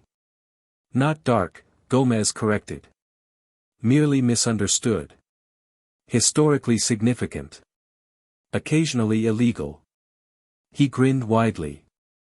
Their path to Nocturne Alley took them past quality Quidditch supplies, where a crowd had gathered to admire the latest racing broom. Harry paused, drawn by memories of Draco Malfoy's enthusiastic descriptions of the sport during their brief meeting at Madame Malkin's. Interested in flying, Harry? Gomez asked, noticing his distraction. I've never tried it, Harry admitted. It wasn't part of the Hogwarts curriculum I missed. A grievous oversight in your education. Gomez declared. We shall remedy this immediately. Lurch, to the broom shop. Before Harry could protest, he found himself inside quality Quidditch supplies, surrounded by flying equipment he barely understood while Gomez engaged the shopkeeper in enthusiastic negotiations. Father gets carried away, Wednesday commented, watching the transaction with mild amusement. Though flying is one traditional magical skill our family does value. The freedom of movement is liberating. You fly? Harry asked, surprised. Of course. Though I prefer a more traditional broomstick design than these racing models. She gestured dismissively at the sleek Nimbus brooms on display. Form over function, in my opinion. 20 minutes later, they exited the shop with Harry the reluctant owner of a top-of-the-line Nimbus 2000, which Gomez insisted was the only appropriate model for a young wizard of his caliber. Their shopping complete, the family made their way toward the entrance to Nocturne Alley, a narrow, shadowy passage between buildings that seemed to repel casual passers-by. As they approached, Harry noticed several witches and wizards giving them a wide berth, recognition and wariness in their expressions. The Addams reputation precedes us, Morticia observed with satisfaction. Nocturne Alley proved to be everything its name suggested, darker, narrower, and considerably more sinister than its Diagon counterpart. Shops with grimy windows displayed items Harry couldn't identify but instinctively recognized as dangerous. Hooded figures lurked in doorways, watching their passage with calculating eyes. Stay close, Gomez instructed, his usual exuberance tempered by alertness. Not everyone here appreciates our family's standing. Borgin and Burke's occupied a prominent corner location, its entrance flanked by twisted iron sconces. Inside, the shop was dusty and crowded with dark artifacts, shrunken heads, cursed jewelry, books bound in materials Harry preferred not to identify. Ah, Mr. Addams, a stooping man with greasy hair appeared from behind a counter. We've been expecting you. And Mrs. Addams, a pleasure as always. Mr. Borgin, Gomez nodded. We have several items requiring your expertise. Ancient family artifacts with unusual properties. As the adults conducted their business, Harry and Wednesday explored the shop, examining the macabre merchandise with professional interest. Harry found himself drawn to a glass case containing what appeared to be ordinary objects, a hairbrush, a pocket watch, a small mirror, each labeled with cryptic notations. Possession anchors, Wednesday explained, noticing his interest. Objects enchanted to facilitate spiritual inhabitation. Highly illegal. Why would anyone want to be possessed? Harry asked. Not all possession is unwilling, Wednesday replied. Some practitioners voluntarily host spirits to gain their knowledge or abilities. Though the process is rarely reversible. Like what happened with Quirrell. Harry remembered Snape's comments about the Halloween incident. Wednesday looked at him sharply. What do you know about Professor Quirrell? Nothing specific, Harry admitted. Just that Snape seemed to think he was involved in whatever happened with the troll. Further discussion was interrupted by a smooth, aristocratic voice from the shop entrance. Well, well. The Addams family and, is that Harry Potter? How fascinating. Harry turned to find Lucius Malfoy standing in the doorway, his silver-topped cane gleaming in the dim shop light. Beside him, a familiar pointy-faced boy stared at Harry with undisguised curiosity. Lucius. Gomez greeted him with forced cheerfulness. What a surprise. Still walking with that limp from our last duel? Malfoy's expression tightened.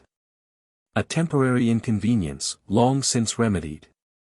I see you're introducing Potter to the more interesting aspects of magical commerce. How educational. Harry's education is indeed our priority, Morticia confirmed, moving to stand beside Harry protectively. A comprehensive approach, unlike the selective curriculum at Hogwarts. Draco Malfoy stepped forward, his pale eyes fixed on Harry. Is it true you can do wandless magic? Father says it's impossible for wizards our age. Not impossible, Harry replied. Just not taught. To demonstrate, he extended his hand toward a nearby candle and ignited it with a thought. The flame flickered with unusual intensity, reflecting Harry's awareness of the tension in the room. Lucius Malfoy's eyes narrowed. Impressive. Unconventional methods producing unconventional results. One wonders what other talents you're developing under the Addams tutelage. Many and varied, Wednesday stated coldly. Not all of which are for public display. Of course, Malfoy smiled thinly. One must maintain certain mysteries. Speaking of which, Potter, I understand you've been experiencing unusual dreams lately. Visions, perhaps. The specific knowledge of his private struggles sent alarm bells ringing in Harry's mind. How could Malfoy know about his dreams unless? Your concern for my sleeping habits is noted but unnecessary, Harry replied carefully, raising his occlumency shields. And rather odd, frankly. Merely professional interest, Malfoy waved dismissively. As a school governor, I maintain awareness of all matters pertaining to Hogwarts students, current or deferred. Harry is not a deferred student, Morticia corrected. He has chosen an alternative educational path. Permanently. So it seems, Malfoy's gaze lingered on Harry's scar. Though one wonders if certain connections might eventually necessitate a more traditional approach. Some paths, once established, cannot be easily abandoned. The veiled reference to Harry's connection with Voldemort confirmed his suspicions. Somehow, Malfoy knew about the link, knew, perhaps, that Voldemort was attempting to use it. We create our own paths in this family, Gomez declared firmly. Now, if you'll excuse us, we have business to conclude. The confrontation ended with thinly veiled threats from both sides, but Harry's mind remained fixed on Malfoy's disturbing knowledge of his private struggles. As they left Knockturn Alley, he shared his concerns with the family. Malfoy knows about my dreams, about the connection with Voldemort, he said quietly. That information could only come from Voldemort himself or someone close to Dumbledore. Or Snape, Wednesday pointed out. Who serves both masters? A concerning possibility, Morticia agreed. Though Professor Snape's occlumency instruction has been genuinely helpful. If he meant you harm, he could have damaged your mental defenses rather than strengthening them. There's another explanation, Gomez mused.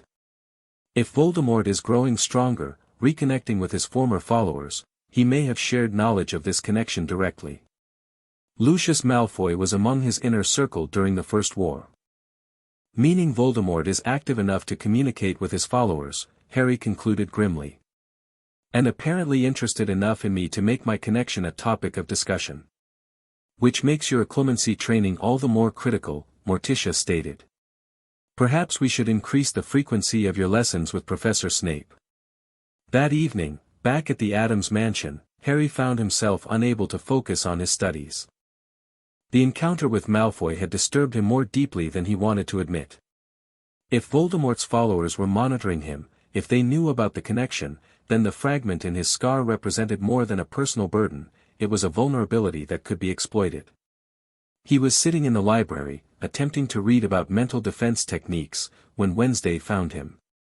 She sat across from him, studying his troubled expression. "You're afraid," she observed without judgment. Concerned, Harry corrected automatically, then sighed. "Yes, afraid. Not of Voldemort exactly, but of this connection. Of not being in control of my own mind." Wednesday considered this. Fear is rational in this situation. It indicates proper assessment of a legitimate threat. That's not exactly comforting. Comfort isn't useful, she replied bluntly. Preparation is. The Addams family has faced dark wizards before, Harry. Darker, in some cases, than Voldemort. Harry raised an eyebrow skeptically. Darker than the wizard who terrorized all of Britain. Voldemort represents a particular kind of darkness, megalomaniacal, focused on domination and immortality. But magical history is filled with practitioners who delved deeper into primal forces, who communed with entities beyond mortal comprehension. Wednesday's eyes gleamed in the library's dim light. The Addams family survived encounters with such powers through preparation, adaptability, and certain, specialized knowledge. What kind of knowledge? Wednesday rose and moved to a locked cabinet in the corner of the library. Withdrawing a small key from her dress pocket, she opened it and removed an ancient-looking tome bound in dark leather. "This," she said, placing the book before Harry, "belongs to a restricted section of our library. Few outside the family have ever seen it." Harry examined the cover, which bore no title but featured an embossed symbol, a triangle containing a circle bisected by a line. "What is it?" "A grimoire documenting magical methods for containing and removing parasitic spiritual attachments," Wednesday explained. "Including techniques specifically addressing soul fragments." Harry's heart raced. "You mean this could help remove the fragment in my scar?" "Potentially," Wednesday cautioned. "The procedures are complex and dangerous. But understanding them would be the first step toward eventual liberation from your connection to Voldemort." Harry opened the book reverently, finding pages of dense text in multiple languages, accompanied by diagrams that seemed to shift and move as he focused on them. "Why show me this now?" he asked, looking up at Wednesday. "Because today you confronted the reality that your connection to Voldemort isn't merely a personal burden but a tactical vulnerability," she replied. "You're ready to consider solutions that you might previously have found too extreme." Harry nodded slowly, understanding the implication. "These methods, they're not exactly ministry approved, are they?" "The ministry would classify most of them as darkest magic," Wednesday confirmed without hesitation. "But such classifications are meaningless. Magic is intent made manifest. The darkness lies in the purpose, not the technique. And our purpose would be removing Voldemort's influence from my mind," Harry stated. "Seems pretty clearly on the side of good to me." Wednesday's lips curved in the ghost of a smile. "Now you're thinking like an Addams." That night, after studying the grimoire for hours with Wednesday's guidance, Harry fell asleep in the library. His dreams were different, no dark corridor, no mysterious door. Instead, he found himself in a forest clearing under a full moon, facing a hooded figure drinking silver blood from a dead unicorn. The figure looked up, silver blood dripping from invisible lips beneath the hood. Harry Potter, it whispered in a voice that seemed composed of many voices speaking in unison. See what I have become. See what I must do to survive. Until I can obtain what is rightfully mine. Harry tried to back away, but found himself frozen in place. Voldemort, he whispered. Not yet, the figure replied. Not fully. But soon. And you, with my fragment inside you, will help me achieve my return. Never, Harry stated defiantly. I'll remove it. Cut it out of me if I have to. The figure laughed, a terrible, rasping sound. You cannot destroy a piece of my soul without damaging your own. We are connected, Harry Potter. Bound by magic deeper than any wizard alive understands. The Addams family understands, Harry countered. They have knowledge you've never accessed. The Addamses, the figure hissed with sudden anger. Ancient meddlers, neither dark nor light, neither with me nor against me. They play their own game, through centuries of magical history. Do not trust their motives, boy. Even with you. Their motives are clear, Harry insisted. They want me free of you. Strong enough to defeat you. Do they? The figure drifted closer. Or do they simply wish to disrupt the plans of both Dumbledore and myself? Chaos for its own sake, as is their family's way. The dream began to fragment, the forest dissolving around them. The hooded figure reached out one skeletal hand toward Harry's scar. Soon, Harry Potter. Whatever path you choose, whatever family you align with, our confrontation is inevitable. It is written in prophecy, sealed in blood, confirmed by the fragment of myself you carry. Harry woke with a gasp, the grimoire still open on his lap and Wednesday watching him with concerned eyes. You saw him, she stated rather than asked. Harry nodded, the dream still vivid in his mind. In a forest, drinking unicorn blood. He said our confrontation is inevitable, no matter what path I choose. Wednesday considered this. Perhaps he's right. Some destinies resist redirection. Then I need to be ready, Harry closed the grimoire decisively. Not as the wizard Dumbledore wanted to shape, not as the victim Voldemort expects, but as myself. As Harry Potter, raised by the Addams family. With all the advantages that entails, Wednesday agreed. And all the unexpected tactics at your disposal. As December progressed, Harry's training intensified. The encounter with Malfoy and the dream of Voldemort had created a new sense of urgency. The Addams family responded by accelerating his education, introducing concepts and techniques that would normally be reserved for much older students. Gomez focused on combat magic, teaching Harry dueling strategies that combined conventional spellwork with the Addams approach to intent-based magic. Unpredictability is your greatest weapon, he advised during a particularly grueling practice session. Traditional wizards expect specific spells with specific wand movements. Break those expectations. Mix wandless and wand techniques. Combine elements. Create confusion. Harry absorbed these lessons eagerly, developing a fighting style that would have bewildered conventional duelists. He learned to channel elemental magic through his wand for increased precision while simultaneously performing wandless effects to distract or misdirect opponents. Morticia's occlumency lessons grew more advanced, focusing on active mental defense rather than passive barriers. Rather than simply blocking intrusion, she explained, learn to create false mental landscapes, decoy thoughts that appear genuine. Even the most skilled legilimens can be confused if they believe they're seeing your true mind when they're actually viewing a construction. Under her guidance, Harry developed complex mental architecture, not just his protected cupboard, but an entire false mindscape that he could populate with carefully crafted memories and emotions. This approach proved remarkably effective during his weekly sessions with Snape, who found himself increasingly frustrated by his inability to access Harry's genuine thoughts. You're creating a house of mirrors, the potions master observed during their pre-Christmas lesson. Ingenious, if unconventional. The Dark Lord would find it disorienting. That's the idea, Harry replied. He expects to find either undefended thoughts or conventional barriers. Not this. Snape studied him with an unreadable expression. You continue to surprise me, Potter.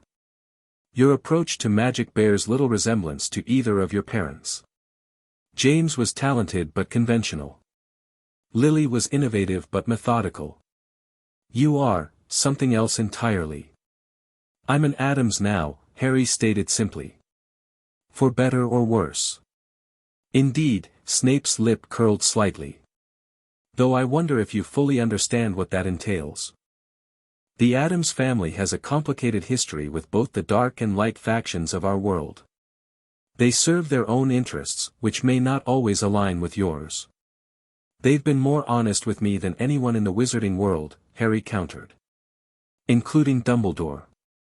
Snape inclined his head slightly, conceding the point. Honesty and benevolence are not synonymous, Potter. Remember that. The conversation left Harry thoughtful. It wasn't the first time someone had suggested the Addams family might have their own agenda in adopting him. Yet every interaction, every lesson, every family moment had demonstrated genuine care and concern for his well-being. If they had ulterior motives beyond disrupting Dumbledore's plans and helping him prepare for an eventual confrontation with Voldemort, he had seen no evidence of them. Christmas at the Addams mansion proved to be an experience unlike anything Harry had imagined. The family's celebration bore little resemblance to conventional holiday traditions, focusing instead on ancient winter solstice rituals and what Gomez called the delightfully macabre aspects of Yuletide folklore. The mansion's decorations featured a massive tree adorned with antique ornaments shaped like various poisonous creatures, garlands of thorny vines that occasionally reached for passers-by, and enchanted ice sculptures that whispered chilling winter tales to anyone who touched them. In the old days, Grandmama explained as she prepared the traditional Christmas Eve feast, winter was a time of genuine fear. Darkness, cold, starvation, these were real threats. The festivals acknowledged death's proximity while celebrating its temporary defeat. We maintained that honest relationship with the season. The Christmas Eve ritual took place in the cemetery, where the family gathered around a bonfire of yew branches to commune with the spirits of winters past. Harry found the ceremony strangely moving, a recognition of the season's dual nature as both ending and beginning, death and rebirth. Christmas morning brought gifts, though of a decidedly Addams nature. From Gomez and Morticia, Harry received a set of enchanted daggers that responded to their owner's magical signature. For ritual use primarily, Morticia explained, though they serve admirably for self-defense as well. Uncle Fester presented him with what appeared to be a small, ordinary rock. Meteorite fragment, he whispered conspiratorially. Absorbs and amplifies elemental magic. Invaluable for storm work. Grandmama's gift was a collection of rare potion ingredients in crystal vials, some of which Harry was certain were regulated or outright banned by the ministry. For emergencies only, she winked. Unless the emergency is boredom, in which case, the purple one creates the most delightful hallucinations. From Pugsley, he received a collection of modified Muggle fireworks that had been enhanced with magical properties. They follow the person you're angry with, the boy explained enthusiastically. Wednesday's gift was the most unexpected, a small silver locket containing what appeared to be a fragment of mirror. A communication device, she explained as Harry examined it. The shard is linked to a matching mirror I keep. It allows us to speak regardless of distance or magical interference. It's brilliant, Harry said sincerely, immediately placing the locket around his neck. Thank you. It's practical, Wednesday replied, though a hint of color touched her pale cheeks. Given your tendency to find trouble. Harry had prepared gifts as well, with help from various family members. For Gomez and Morticia, he'd enchanted a pair of matching silver frames containing magical photographs of the entire family, including Harry, his first family portrait. For Uncle Fester, a collection of rare electrical components he'd special ordered from a Muggle catalog, modified to interact with magical energy. For Grandmama, a set of ancient herb scissors he'd found in a hidden room of the mansion and restored to working order. For Pugsley, he'd created what the boy had specifically requested, a magically animated spider that could be programmed to scare specific targets. And for Wednesday, after much deliberation, he'd chosen a rare book on extinct magical creatures that he discovered in the furthest corner of the Addams library, its existence apparently forgotten by the family. The last documented account of shadow panthers, Wednesday murmured as she carefully turned the fragile pages. Where did you find this? Hidden section of the library, behind a bookcase that moved when I accidentally spoke Parseltongue, Harry admitted. There's a whole collection there that hasn't been catalogued in centuries. Wednesday looked up sharply. You found a Parselmouth protected section of our library? That's unexpected. Our family has no recorded Parselmouths. Maybe one of your ancestors acquired books from Slytherin's descendants? Harry suggested. The section seemed dedicated to rare magical creatures and communication with non-human intelligences. Fascinating, Wednesday's eyes gleamed with academic excitement. You'll have to show me after the festivities. The family celebration continued through the day, culminating in what Gomez called the Grand Explosion, a controlled detonation of magical fireworks that transformed the night sky above the mansion into a spectacular display of supernatural imagery. Dragons, phoenixes, and more sinister creatures wove between eruptions of multicolored flame, telling a story of ancient magical conflict that ended with symbols of the Addams family crest triumphant among the stars. As they watched from the mansion's highest tower, Harry found himself overwhelmed with emotion. 1 year ago, he'd been locked in his cupboard while the Dursleys celebrated Christmas without him.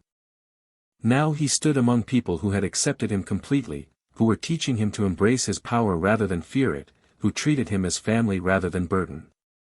Are you crying? Wednesday asked suddenly, noticing the moisture on his cheek. Harry quickly wiped it away. Just the cold. Wednesday studied him skeptically but didn't press the issue. After a moment, she spoke again. This is your first real Christmas, isn't it? That obvious? You've been watching everyone all day, cataloging every tradition, every moment, she observed. Memorizing it, as though afraid it might not happen again. Harry hadn't realized his behavior had been so transparent. The Dursleys didn't exactly include me in their celebrations. Christmas was usually just another day in the cupboard. Wednesday was quiet for a long moment. Then, with uncharacteristic gentleness, she placed her hand over his on the tower railing. This is your family now, Harry. These traditions are yours. No one will take them from you. The simple assurance, coming from typically stoic Wednesday, meant more than any elaborate gift. Harry turned his hand to briefly squeeze hers in thanks, and they stood in companionable silence as the magical display reached its crescendo above them. The week between Christmas and New Year brought unexpected visitors to the Addams mansion. Harry was practicing elemental combinations with Uncle Fester when Lurch appeared at the door of the practice room, announcing in his distinctive groan, "Visitors." For Harry. Following the manservant downstairs, Harry was surprised to find Ron Weasley and Hermione Granger, two Hogwarts first-years he'd never met, standing awkwardly in the entrance hall. Wednesday stood nearby, watching them with undisguised suspicion. Hello," the red-haired boy said as Harry approached. "You're Harry Potter, right? I'm Ron Weasley. This is Hermione Granger.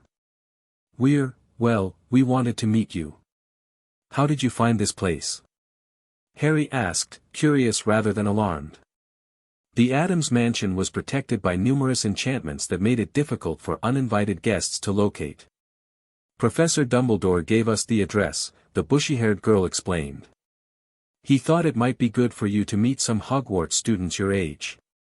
Since you're not attending school with us." "Dumbledore sent you," Harry translated, exchanging a glance with Wednesday. "Why?" Ron shifted uncomfortably. "Well, he thought maybe you'd like to hear about Hogwarts.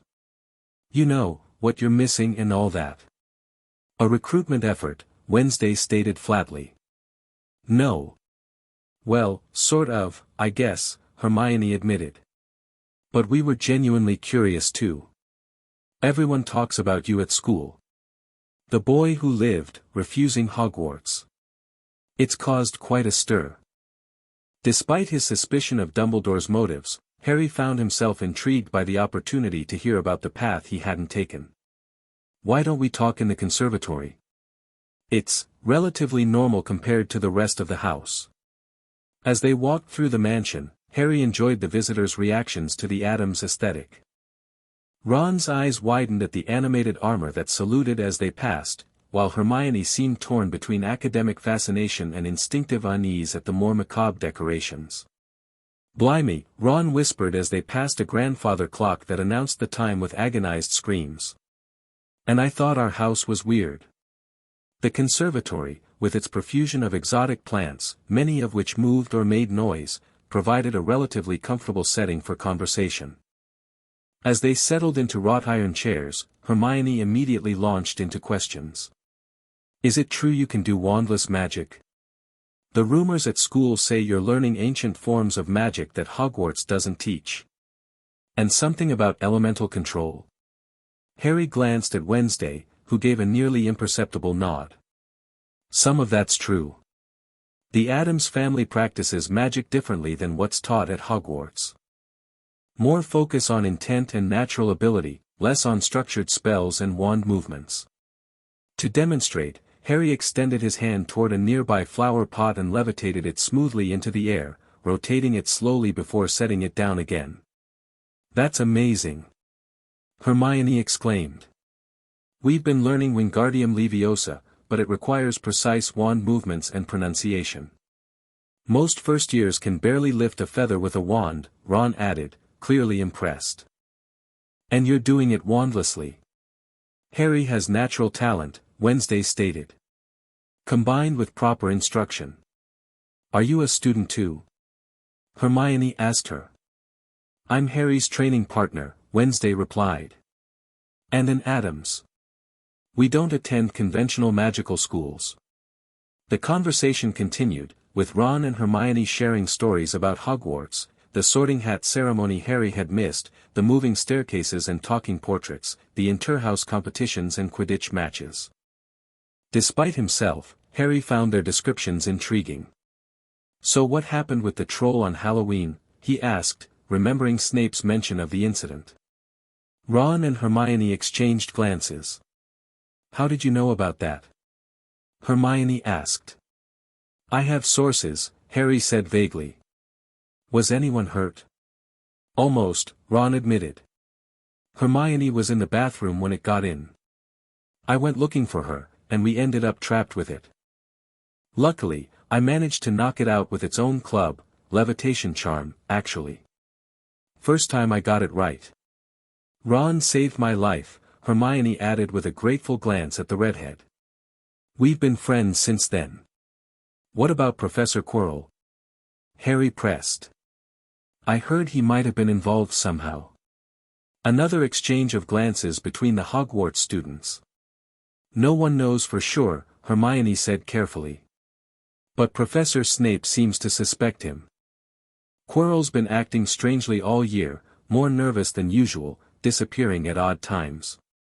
And Snape got bitten by that three-headed dog trying to head Quirrell off on Halloween," Ron added, then clapped a hand over his mouth. "I probably shouldn't have mentioned that." "Three-headed dog?" Harry leaned forward with interest. "At Hogwarts?" Hermione shot Ron an exasperated look. "It's guarding something. Something important that Dumbledore's keeping safe for Nicholas Flamel." "Flamel?" Wednesday's interest sharpened visibly. "The alchemist? You know him?" Ron asked. "I know of him," Wednesday replied. "Creator of the Philosopher's Stone. A magical artifact capable of transforming base metals into gold and producing the elixir of life." Hermione looked impressed. "That's what we think the dog is guarding. A Philosopher's Stone. Which Quirrell is trying to steal," Harry concluded. "And if Voldemort's spirit is somehow directing him." Both Hogwarts students flinched at the name. "You think you know who is involved?" Ron asked, his freckles standing out against his suddenly pale face. "It would explain a lot," Harry mused. "The unicorn blood in the forest, Quirrell's strange behavior, the attempt on Halloween. Unicorn blood. Hermione frowned. What are you talking about? Harry realized he'd mentioned information from his dream, something these students wouldn't know. Just something I heard, he said evasively. Not important. The conversation shifted to other topics, but Harry's mind remained fixed on this new information. If the Philosopher's Stone was at Hogwarts, if it could create an elixir of life, and if Voldemort was seeking to return to physical form, the connection seemed obvious and deeply concerning. After an hour of increasingly comfortable conversation, during which Harry found himself genuinely enjoying the Hogwarts students' company, Lurch appeared to announce that Gomez and Morticia had returned from their outing and wished to meet their son's visitors. Your parents are back, Ron said to Wednesday. And Harry's, she corrected without hesitation. The meeting between the Addams parents and the Hogwarts students went about as well as could be expected. Gomez was enthusiastically welcoming, pumping Ron's hand until the boy winced and peppering Hermione with questions about Hogwarts' current curriculum. Morticia was more reserved but unfailingly polite, though her penetrating gaze left both visitors squirming uncomfortably. Dumbledore sent you, did he? Gomez asked directly. Hoping to lure our Harry back to conventional education. Not exactly, sir, Hermione replied diplomatically. He thought Harry might appreciate connecting with students his own age. How thoughtful, Morticia's tone suggested she found it anything but. And what impression has our home made on you, Miss Granger? Mr. Weasley. It's unique, Hermione offered. Very educational. I've seen magical plants here that aren't even in our textbooks. Most of them are banned from educational settings, Wednesday noted with evident pride. Too dangerous for conventional students. As the visit concluded, Ron and Hermione extended an unexpected invitation. We're going back to Hogwarts in a week, Hermione explained. But if you wanted to visit sometime, we could show you around. Unofficially, of course. We'd have to smuggle you in, Ron added with a grin. But Fred and George, my brothers, know all the secret passages. I'll consider it, Harry said, surprised to find he meant it. Despite his certainty that Dumbledore had orchestrated this meeting for his own purposes, he genuinely enjoyed the Hogwarts students' company. After they departed, Morticia turned to Harry with a knowing look. Dumbledore plays a long game.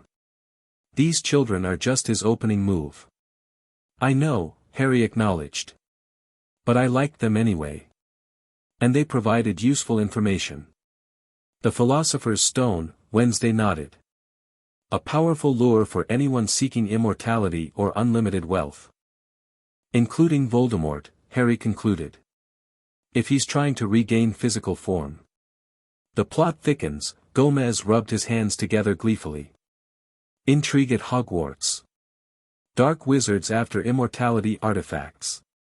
Delightfully dramatic. And potentially useful information, Morticia added thoughtfully. Knowledge of Voldemort's objectives gives us strategic advantage. Well done, Harry. The remainder of the holiday break passed with intensified training, as Harry absorbed as much magical knowledge as possible before his next confrontation with Voldemort, whether through dreams or in person. The revelation about the Philosopher's Stone added urgency to his preparations, confirming that Voldemort was actively seeking to return rather than remaining a disembodied spirit. Harry's final occlumency lesson with Snape before the professor returned to Hogwarts proved particularly significant. After testing Harry's mental defenses more aggressively than ever before, Snape withdrew from his mind with an expression of reluctant approval. Your shields have developed considerably, he acknowledged. The multilayered approach, false memories surrounding protected core consciousness, is unorthodox but effective. Thank you, Professor, Harry replied, surprised by the praise. Snape studied him for a long moment. Potter, there is something you should know. The headmaster believes your connection to the Dark Lord may provide strategic advantages. He may attempt to convince you to leave it accessible rather than completely blocked. What? Harry stared at him in disbelief. Why would he want that? Information gathering, Snape replied simply. Your visions, your sensitivity to the Dark Lord's emotions and activities, these could provide valuable intelligence.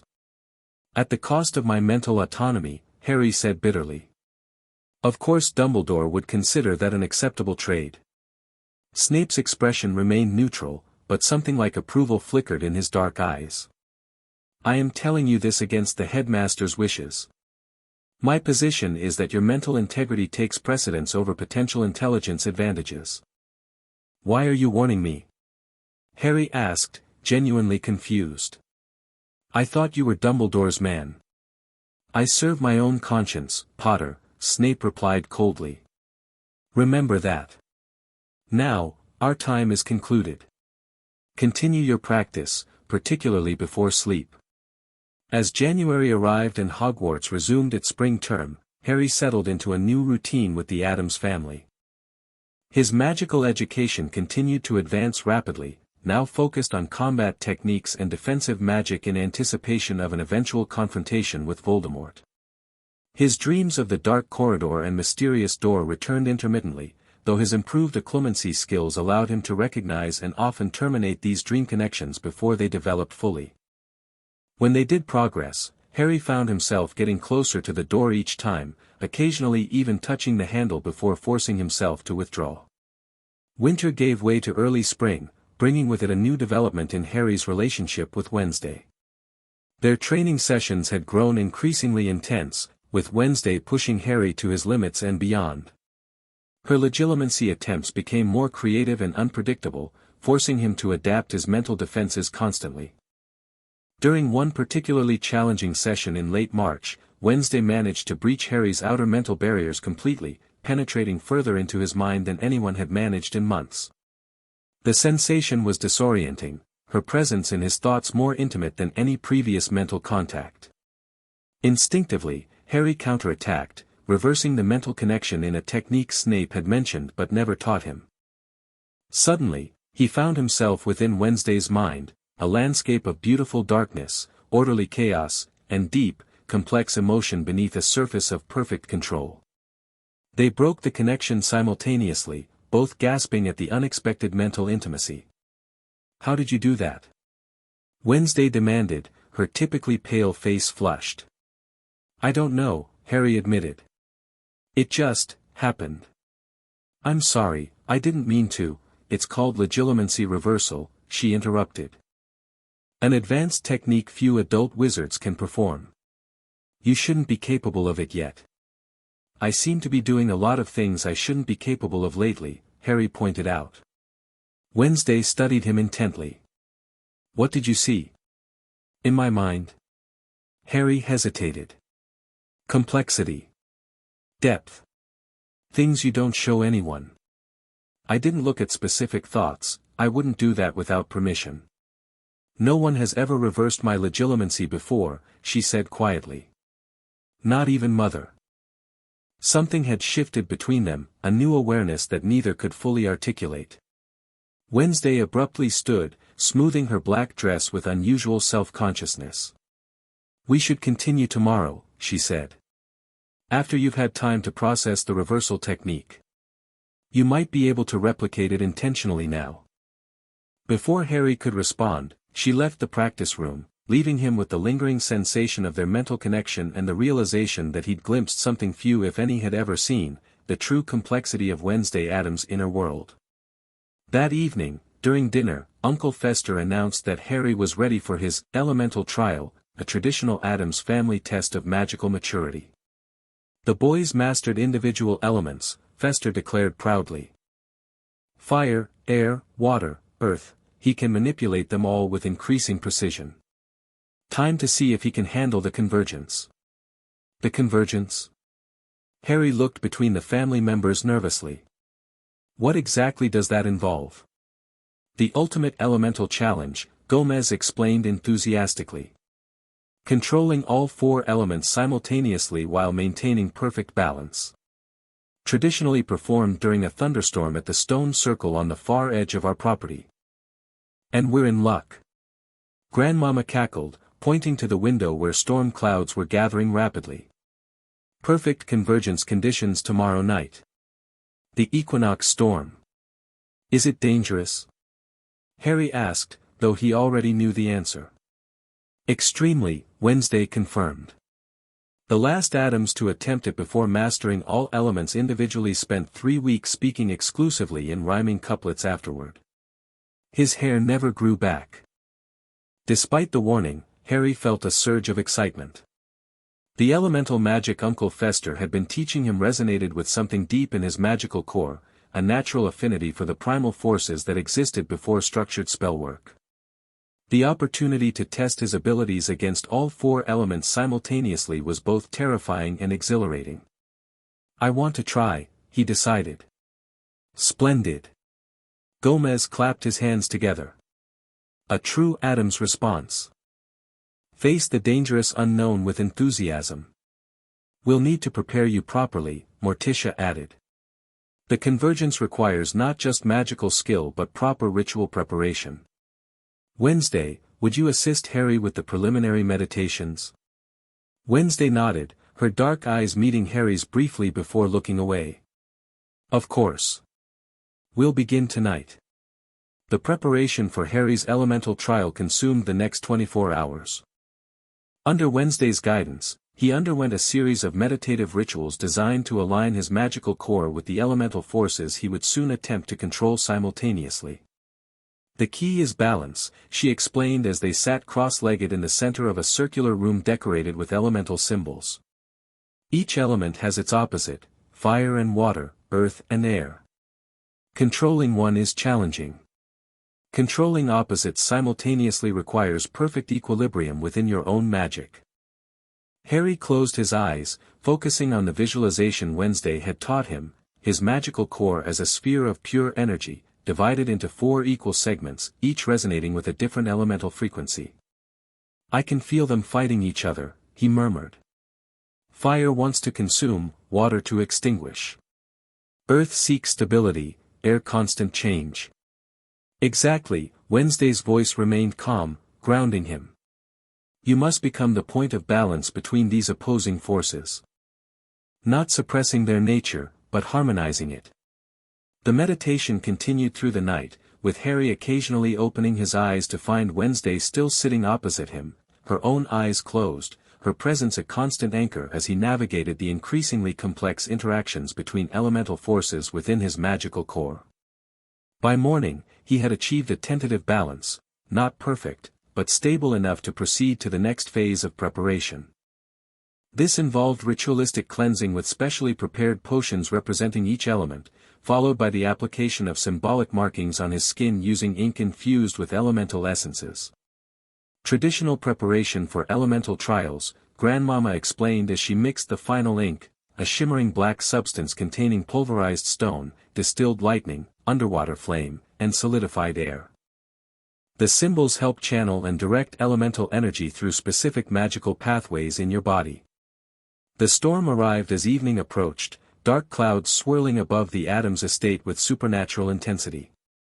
Uncle Fester bounced with excitement as he led the family procession toward the ancient stone circle at the property's edge, a megalithic structure predating the mansion by centuries.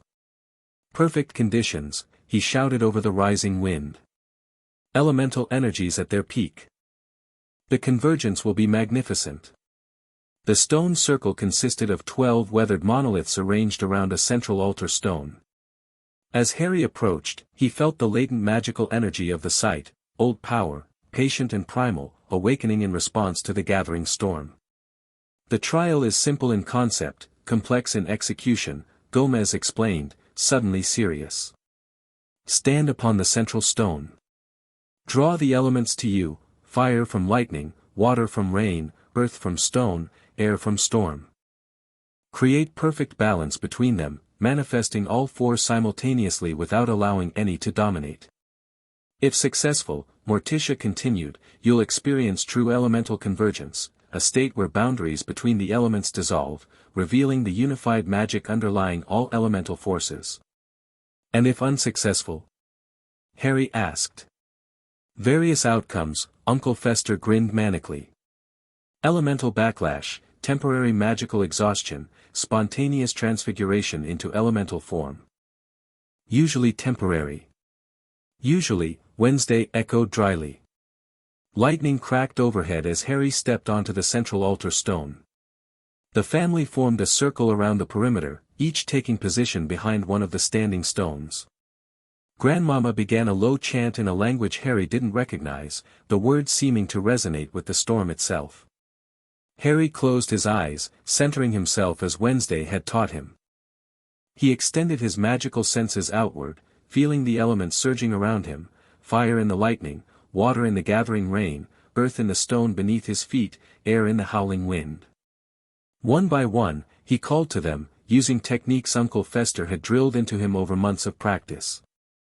Earth came first, easiest to access through direct physical contact. The stone beneath him vibrated, power rising through his feet and legs, solid and dependable. Air followed, responding to his call with eager wildness. The wind swirled around him, lifting his hair, tugging at his clothes, carrying whispers of distant places. Water proved more challenging, requiring him to draw moisture from the air itself as the promised rain had not yet fallen. Gradually, droplets coalesced around him, forming a rotating ring of crystalline spheres that caught and refracted the intermittent lightning. Fire was last and most difficult, especially in balance with water. Harry reached toward the storm clouds, inviting rather than commanding the lightning to answer his call. For several tense moments, nothing happened. Then, with a deafening crack, a bolt struck nearby, splitting into smaller branches that danced between his outstretched fingers without burning him. Harry stood at the center of the stone circle, simultaneously controlling all four elements, earth rumbling beneath him, air swirling around him, water orbiting in perfect spheres, fire dancing across his fingertips. The sensation was intoxicating, power unlike anything he'd experienced before. Perfect balance. Uncle Fester shouted. Now for convergence. Bring them together, Harry. Center point. Following instinct rather than instruction, Harry began drawing the elements closer together, directing them toward a point just above his upturned palms. The opposing forces resisted, each seeking dominance, each pulling against the others with increasing strength. Harry's control wavered. Water and fire hissed against each other, creating steam that obscured his vision. Earth and air clashed, dirt and debris swirling dangerously. The balance was slipping, the convergence failing. Focus, Harry. Wednesday's voice cut through the elemental chaos. Remember the meditation. You are the balance point. Harry closed his eyes, blocking out the spectacular visual display to focus on the feeling of the elements. Rather than forcing them together, he imagined himself as a conduit, a channel through which all elements could flow simultaneously without conflict. Something shifted. The resistance suddenly vanished. The elements no longer fought each other but began to merge, swirling together in a complex dance of intermingled energies. Fire burned without fuel, water flowed without dissipating, earth floated weightlessly, air took solid form. At the center of this impossible convergence, a small sphere of pure magical energy formed, neither fire nor water nor earth nor air, but the primal force underlying all elements. It pulsed with power, resonating with Harry's magical core in perfect harmony. The quintessence. Grandmama's voice carried above the storm. He's achieved true convergence. Harry opened his eyes to see the sphere hovering before him, shimmering with colors that had no names, emanating power that felt simultaneously familiar and alien. Instinctively, he reached for it. The moment his fingers touched the convergent sphere, pure elemental magic surged through him. His vision exploded with prismatic light, his body momentarily becoming a conduit for forces beyond human comprehension. For one breathless moment, Harry understood, truly understood, the fundamental nature of magic itself. Then reality reasserted itself. The elements separated, dissipating harmlessly into the surrounding environment. The storm above quieted, the wind died down, and Harry found himself kneeling on the central stone, exhausted but exhilarated. The Addams family rushed forward, Gomez reaching him first. Magnificent, he declared, helping Harry to his feet. True convergence on the first attempt. Unprecedented. How do you feel? Morticia asked, examining him with clinical interest. Different, Harry managed, his voice sounding strange to his own ears. Like something fundamental has changed. Your magical core has evolved, Wednesday explained, stepping forward. Elemental convergence forces permanent expansion of magical pathways. You'll find your general magical abilities significantly enhanced. And look! Uncle Fester pointed excitedly at Harry's forehead. The scar. Harry reached up, touching the lightning bolt that had marked him since infancy. It felt different, cooler, less pronounced. When he lowered his hand, his fingers sparkled briefly with multicolored energy. The convergence affected the fragment, Grandmama observed with evident surprise. Interesting. Very interesting indeed. Is that good? Harry asked uncertainly. It's unprecedented, Morticia replied. The fragment appears to have been contained more completely by your enhanced magical core. Not removed, but subdued. Harry felt the difference immediately when they returned to the mansion. His mental landscape had shifted, the protections around his core consciousness strengthening without conscious effort. The connection to Voldemort felt more distant, less intrusive, as though viewed through multiple layers of thick glass. That night, he slept without dreams for the first time in months. No dark corridor, no mysterious door, no whispering voice calling to him. Just peaceful, restorative rest. He woke to find Wednesday sitting in the chair beside his bed, watching him with intense scrutiny. No nightmares, she observed. No connections. None, Harry confirmed, sitting up. It's like the convergence created a natural barrier. Your magical signature has changed, she stated. Before, it carried echoes of the fragment. Now, those echoes are muffled. Your own magical identity has become dominant. Harry considered this. Could the convergence have damaged the fragment? Maybe even destroyed it? Unlikely, Wednesday shook her head. Soul magic is remarkably resilient. But the balance of power has shifted. Your magic now contains the fragment more effectively than before. Which means Voldemort has lost some of his influence, Harry concluded. That's definitely good news. Wednesday nodded, then hesitated uncharacteristically before speaking again. There's something else. During the convergence, when you achieved quintessence, I felt something. A connection. Harry remembered the moment, the surge of pure magical understanding, the brief sensation of transcending normal limitations. What kind of connection? Similar to the legilimency reversal, but deeper. Not mind to mind, but magic to magic. Wednesday looked uncomfortable discussing something so personal. Our magical signatures briefly resonated in harmony. Is that unusual? Extremely, she replied. Magical resonance typically occurs only between family members with shared bloodlines or between. She paused, magically compatible individuals with complementary cores.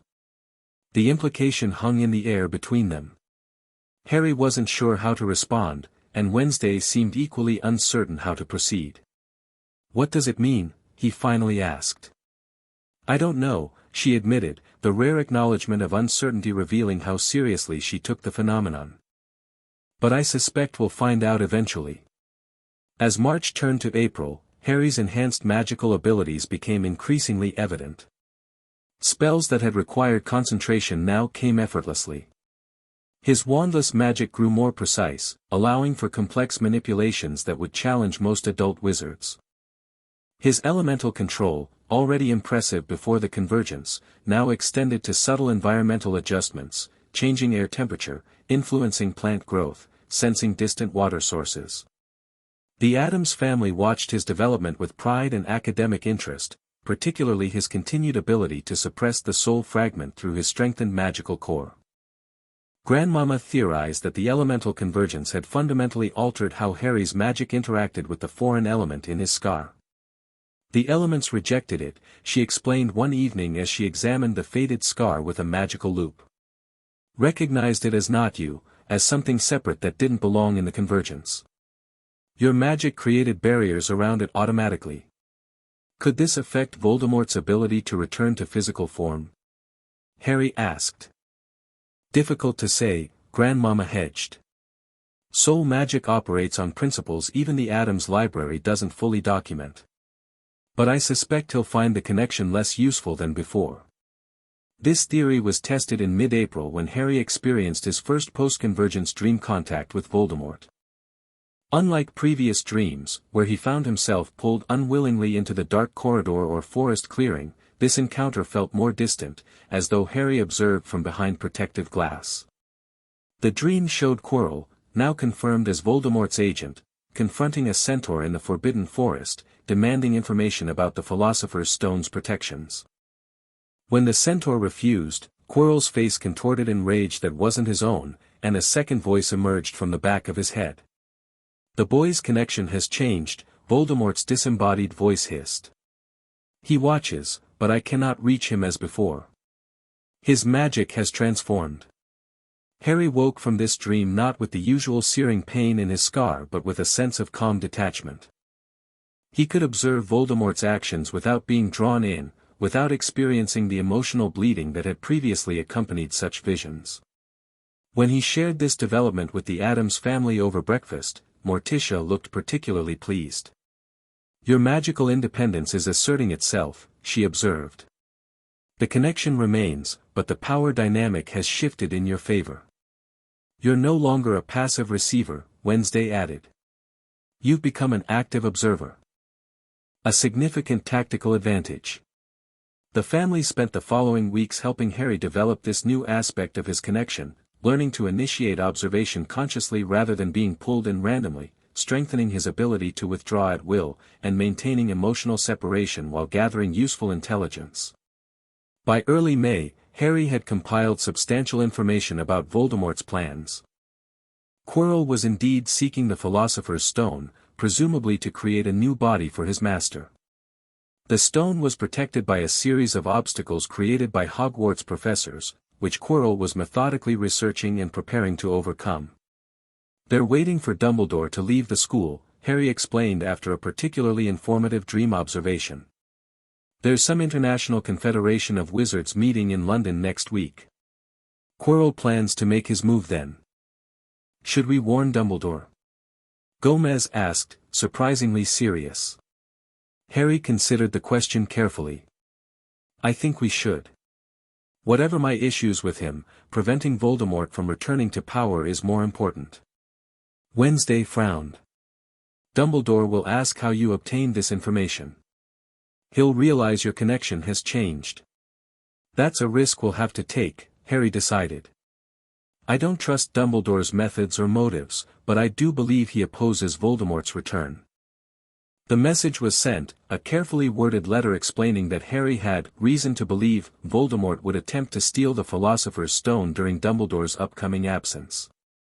The response came the same day via Phoenix delivery, a brief note thanking Harry for the warning and assuring him that additional protections would be implemented. The brevity and vagueness of Dumbledore's response left Harry unsatisfied. He's not taking it seriously enough, he told Wednesday as they practiced dueling techniques in the mansion's ballroom. Or he has some plan he's not sharing. Perhaps both, Wednesday suggested, deflecting Harry's wandless stunning spell with a casual flick of her wand. Dumbledore plays multiple games simultaneously. Harry nodded, preparing another attack. Which means we need contingency plans of our own. The contingency took shape over the following days, a risky but potentially effective intervention if Dumbledore's protections proved insufficient. Harry would use his dream connection to monitor Quirrell's movements. If the possessed professor made his move for the stone, Harry and Wednesday would travel to Hogwarts via emergency port key, one of many illegal magical devices the Addams family maintained for special occasions. We can't actually enter the stone's chamber ourselves, Harry explained as they finalized the plan. That would be too dangerous, and we'd risk being caught in whatever trap Dumbledore has set. But we can alert the staff if we detect Quirrell making his move. And if necessary, intercept him on his way out, Wednesday added. Her dueling skills had advanced considerably through their shared practice sessions, and while she lacked Harry's raw power, her precision and creativity made her a formidable opponent. The night of Dumbledore's departure arrived. Harry prepared for bed early, planning to enter a meditative state that would allow him to connect with Voldemort's consciousness more easily. Wednesday would monitor him, ready to wake him instantly if the connection became dangerous or if quick action was required. Remember, Morticia cautioned as they prepared, observation only. Do not engage. Voldemort may not be able to possess you through the connection anymore, but direct confrontation remains dangerous. Harry nodded, settling onto his bed while Wednesday took her now familiar position in the chair beside him.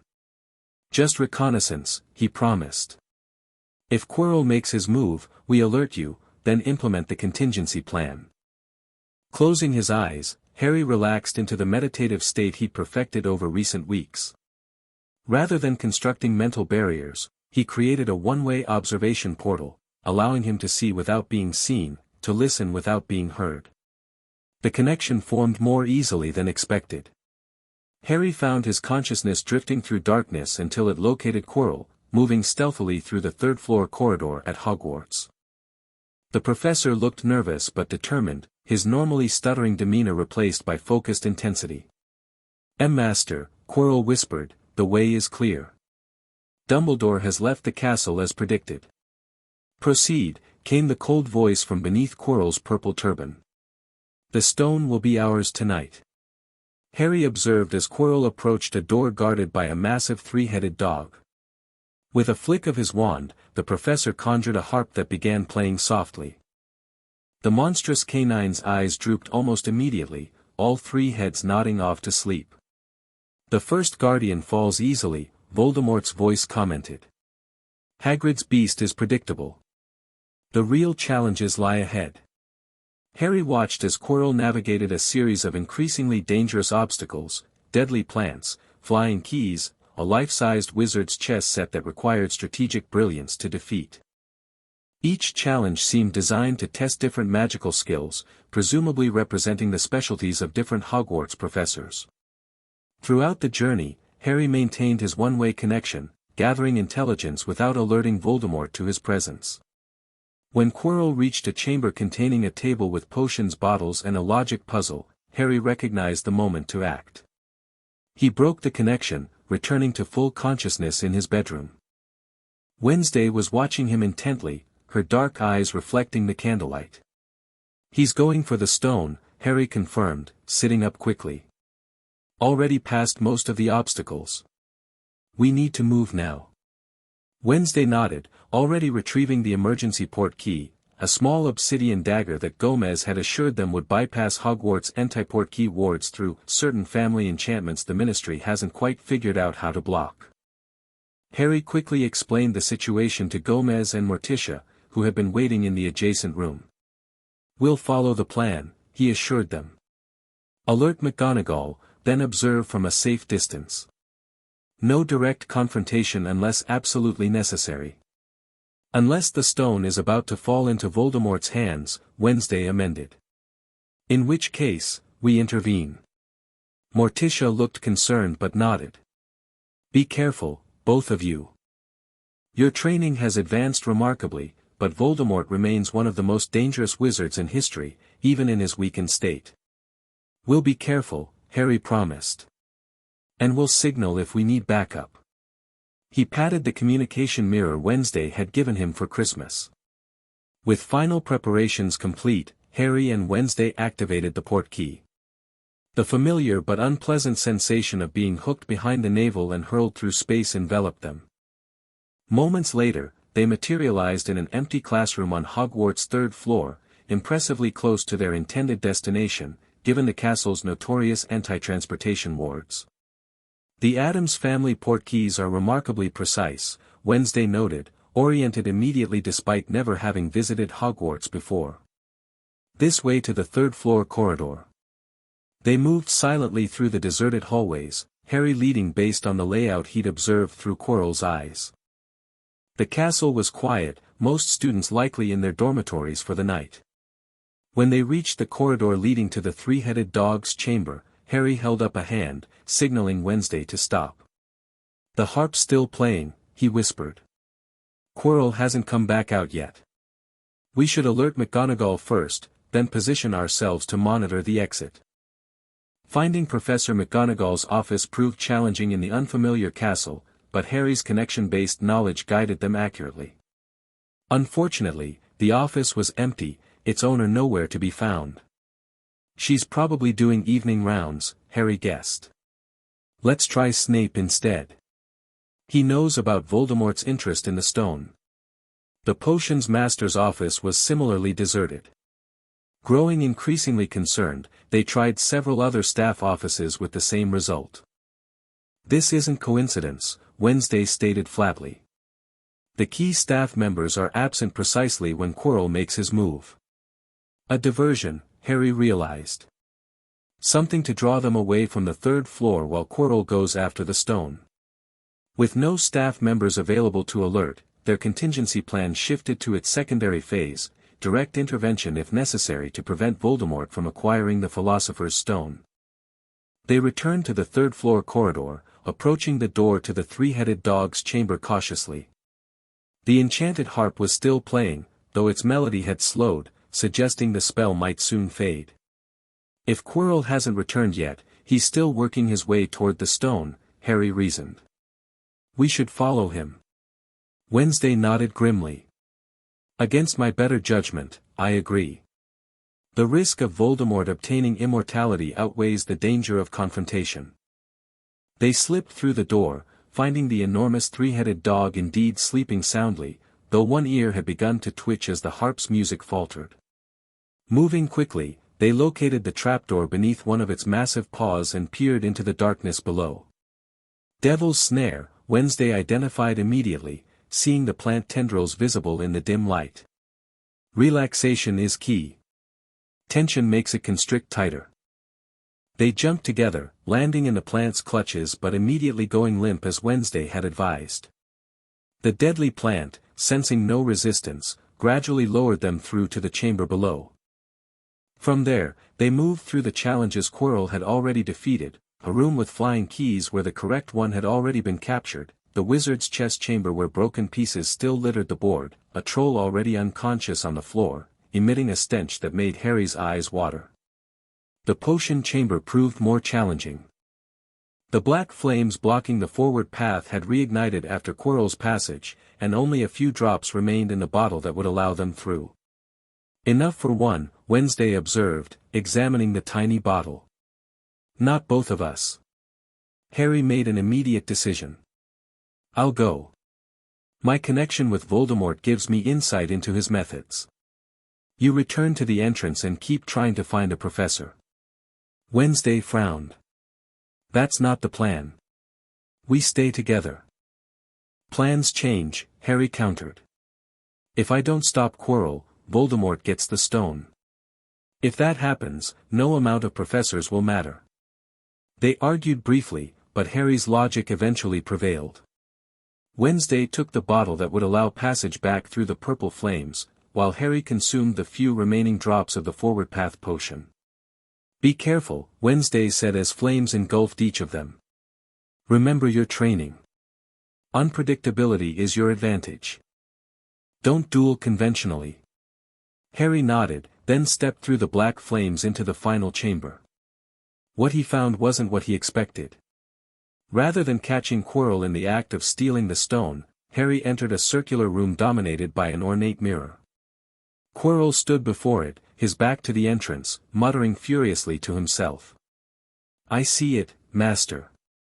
The stone is within the mirror, but I cannot reach it." "Use the boy," came Voldemort's voice, chilling in its clarity. "He is here." Quirrell whirled around, his face contorting with surprise and then malicious delight upon seeing Harry. "Potter! How convenient of you to join us. My master said you might arrive." Harry remained in the doorway, wand raised defensively. "He knew I was watching." "Not with certainty," Quirrell replied, his stutter completely gone. "But he suspected. Your connection has changed, become more one-directional." Interesting development, one the Dark Lord intends to study in detail once he has returned to full power. That's not going to happen, Harry stated firmly. I've alerted the staff. They're on their way. Quirrell laughed. A lie, Potter. We arranged quite the diversion, a threat to several students in the Forbidden Forest. The staff are all occupied searching for children who were never actually missing. Harry's mind raced, assessing the situation. Quirrell, something went wrong with this response, please try again. Please begin the next chapter now. The end. Thank you for watching this video. Please be sure to subscribe to our channel and like this video.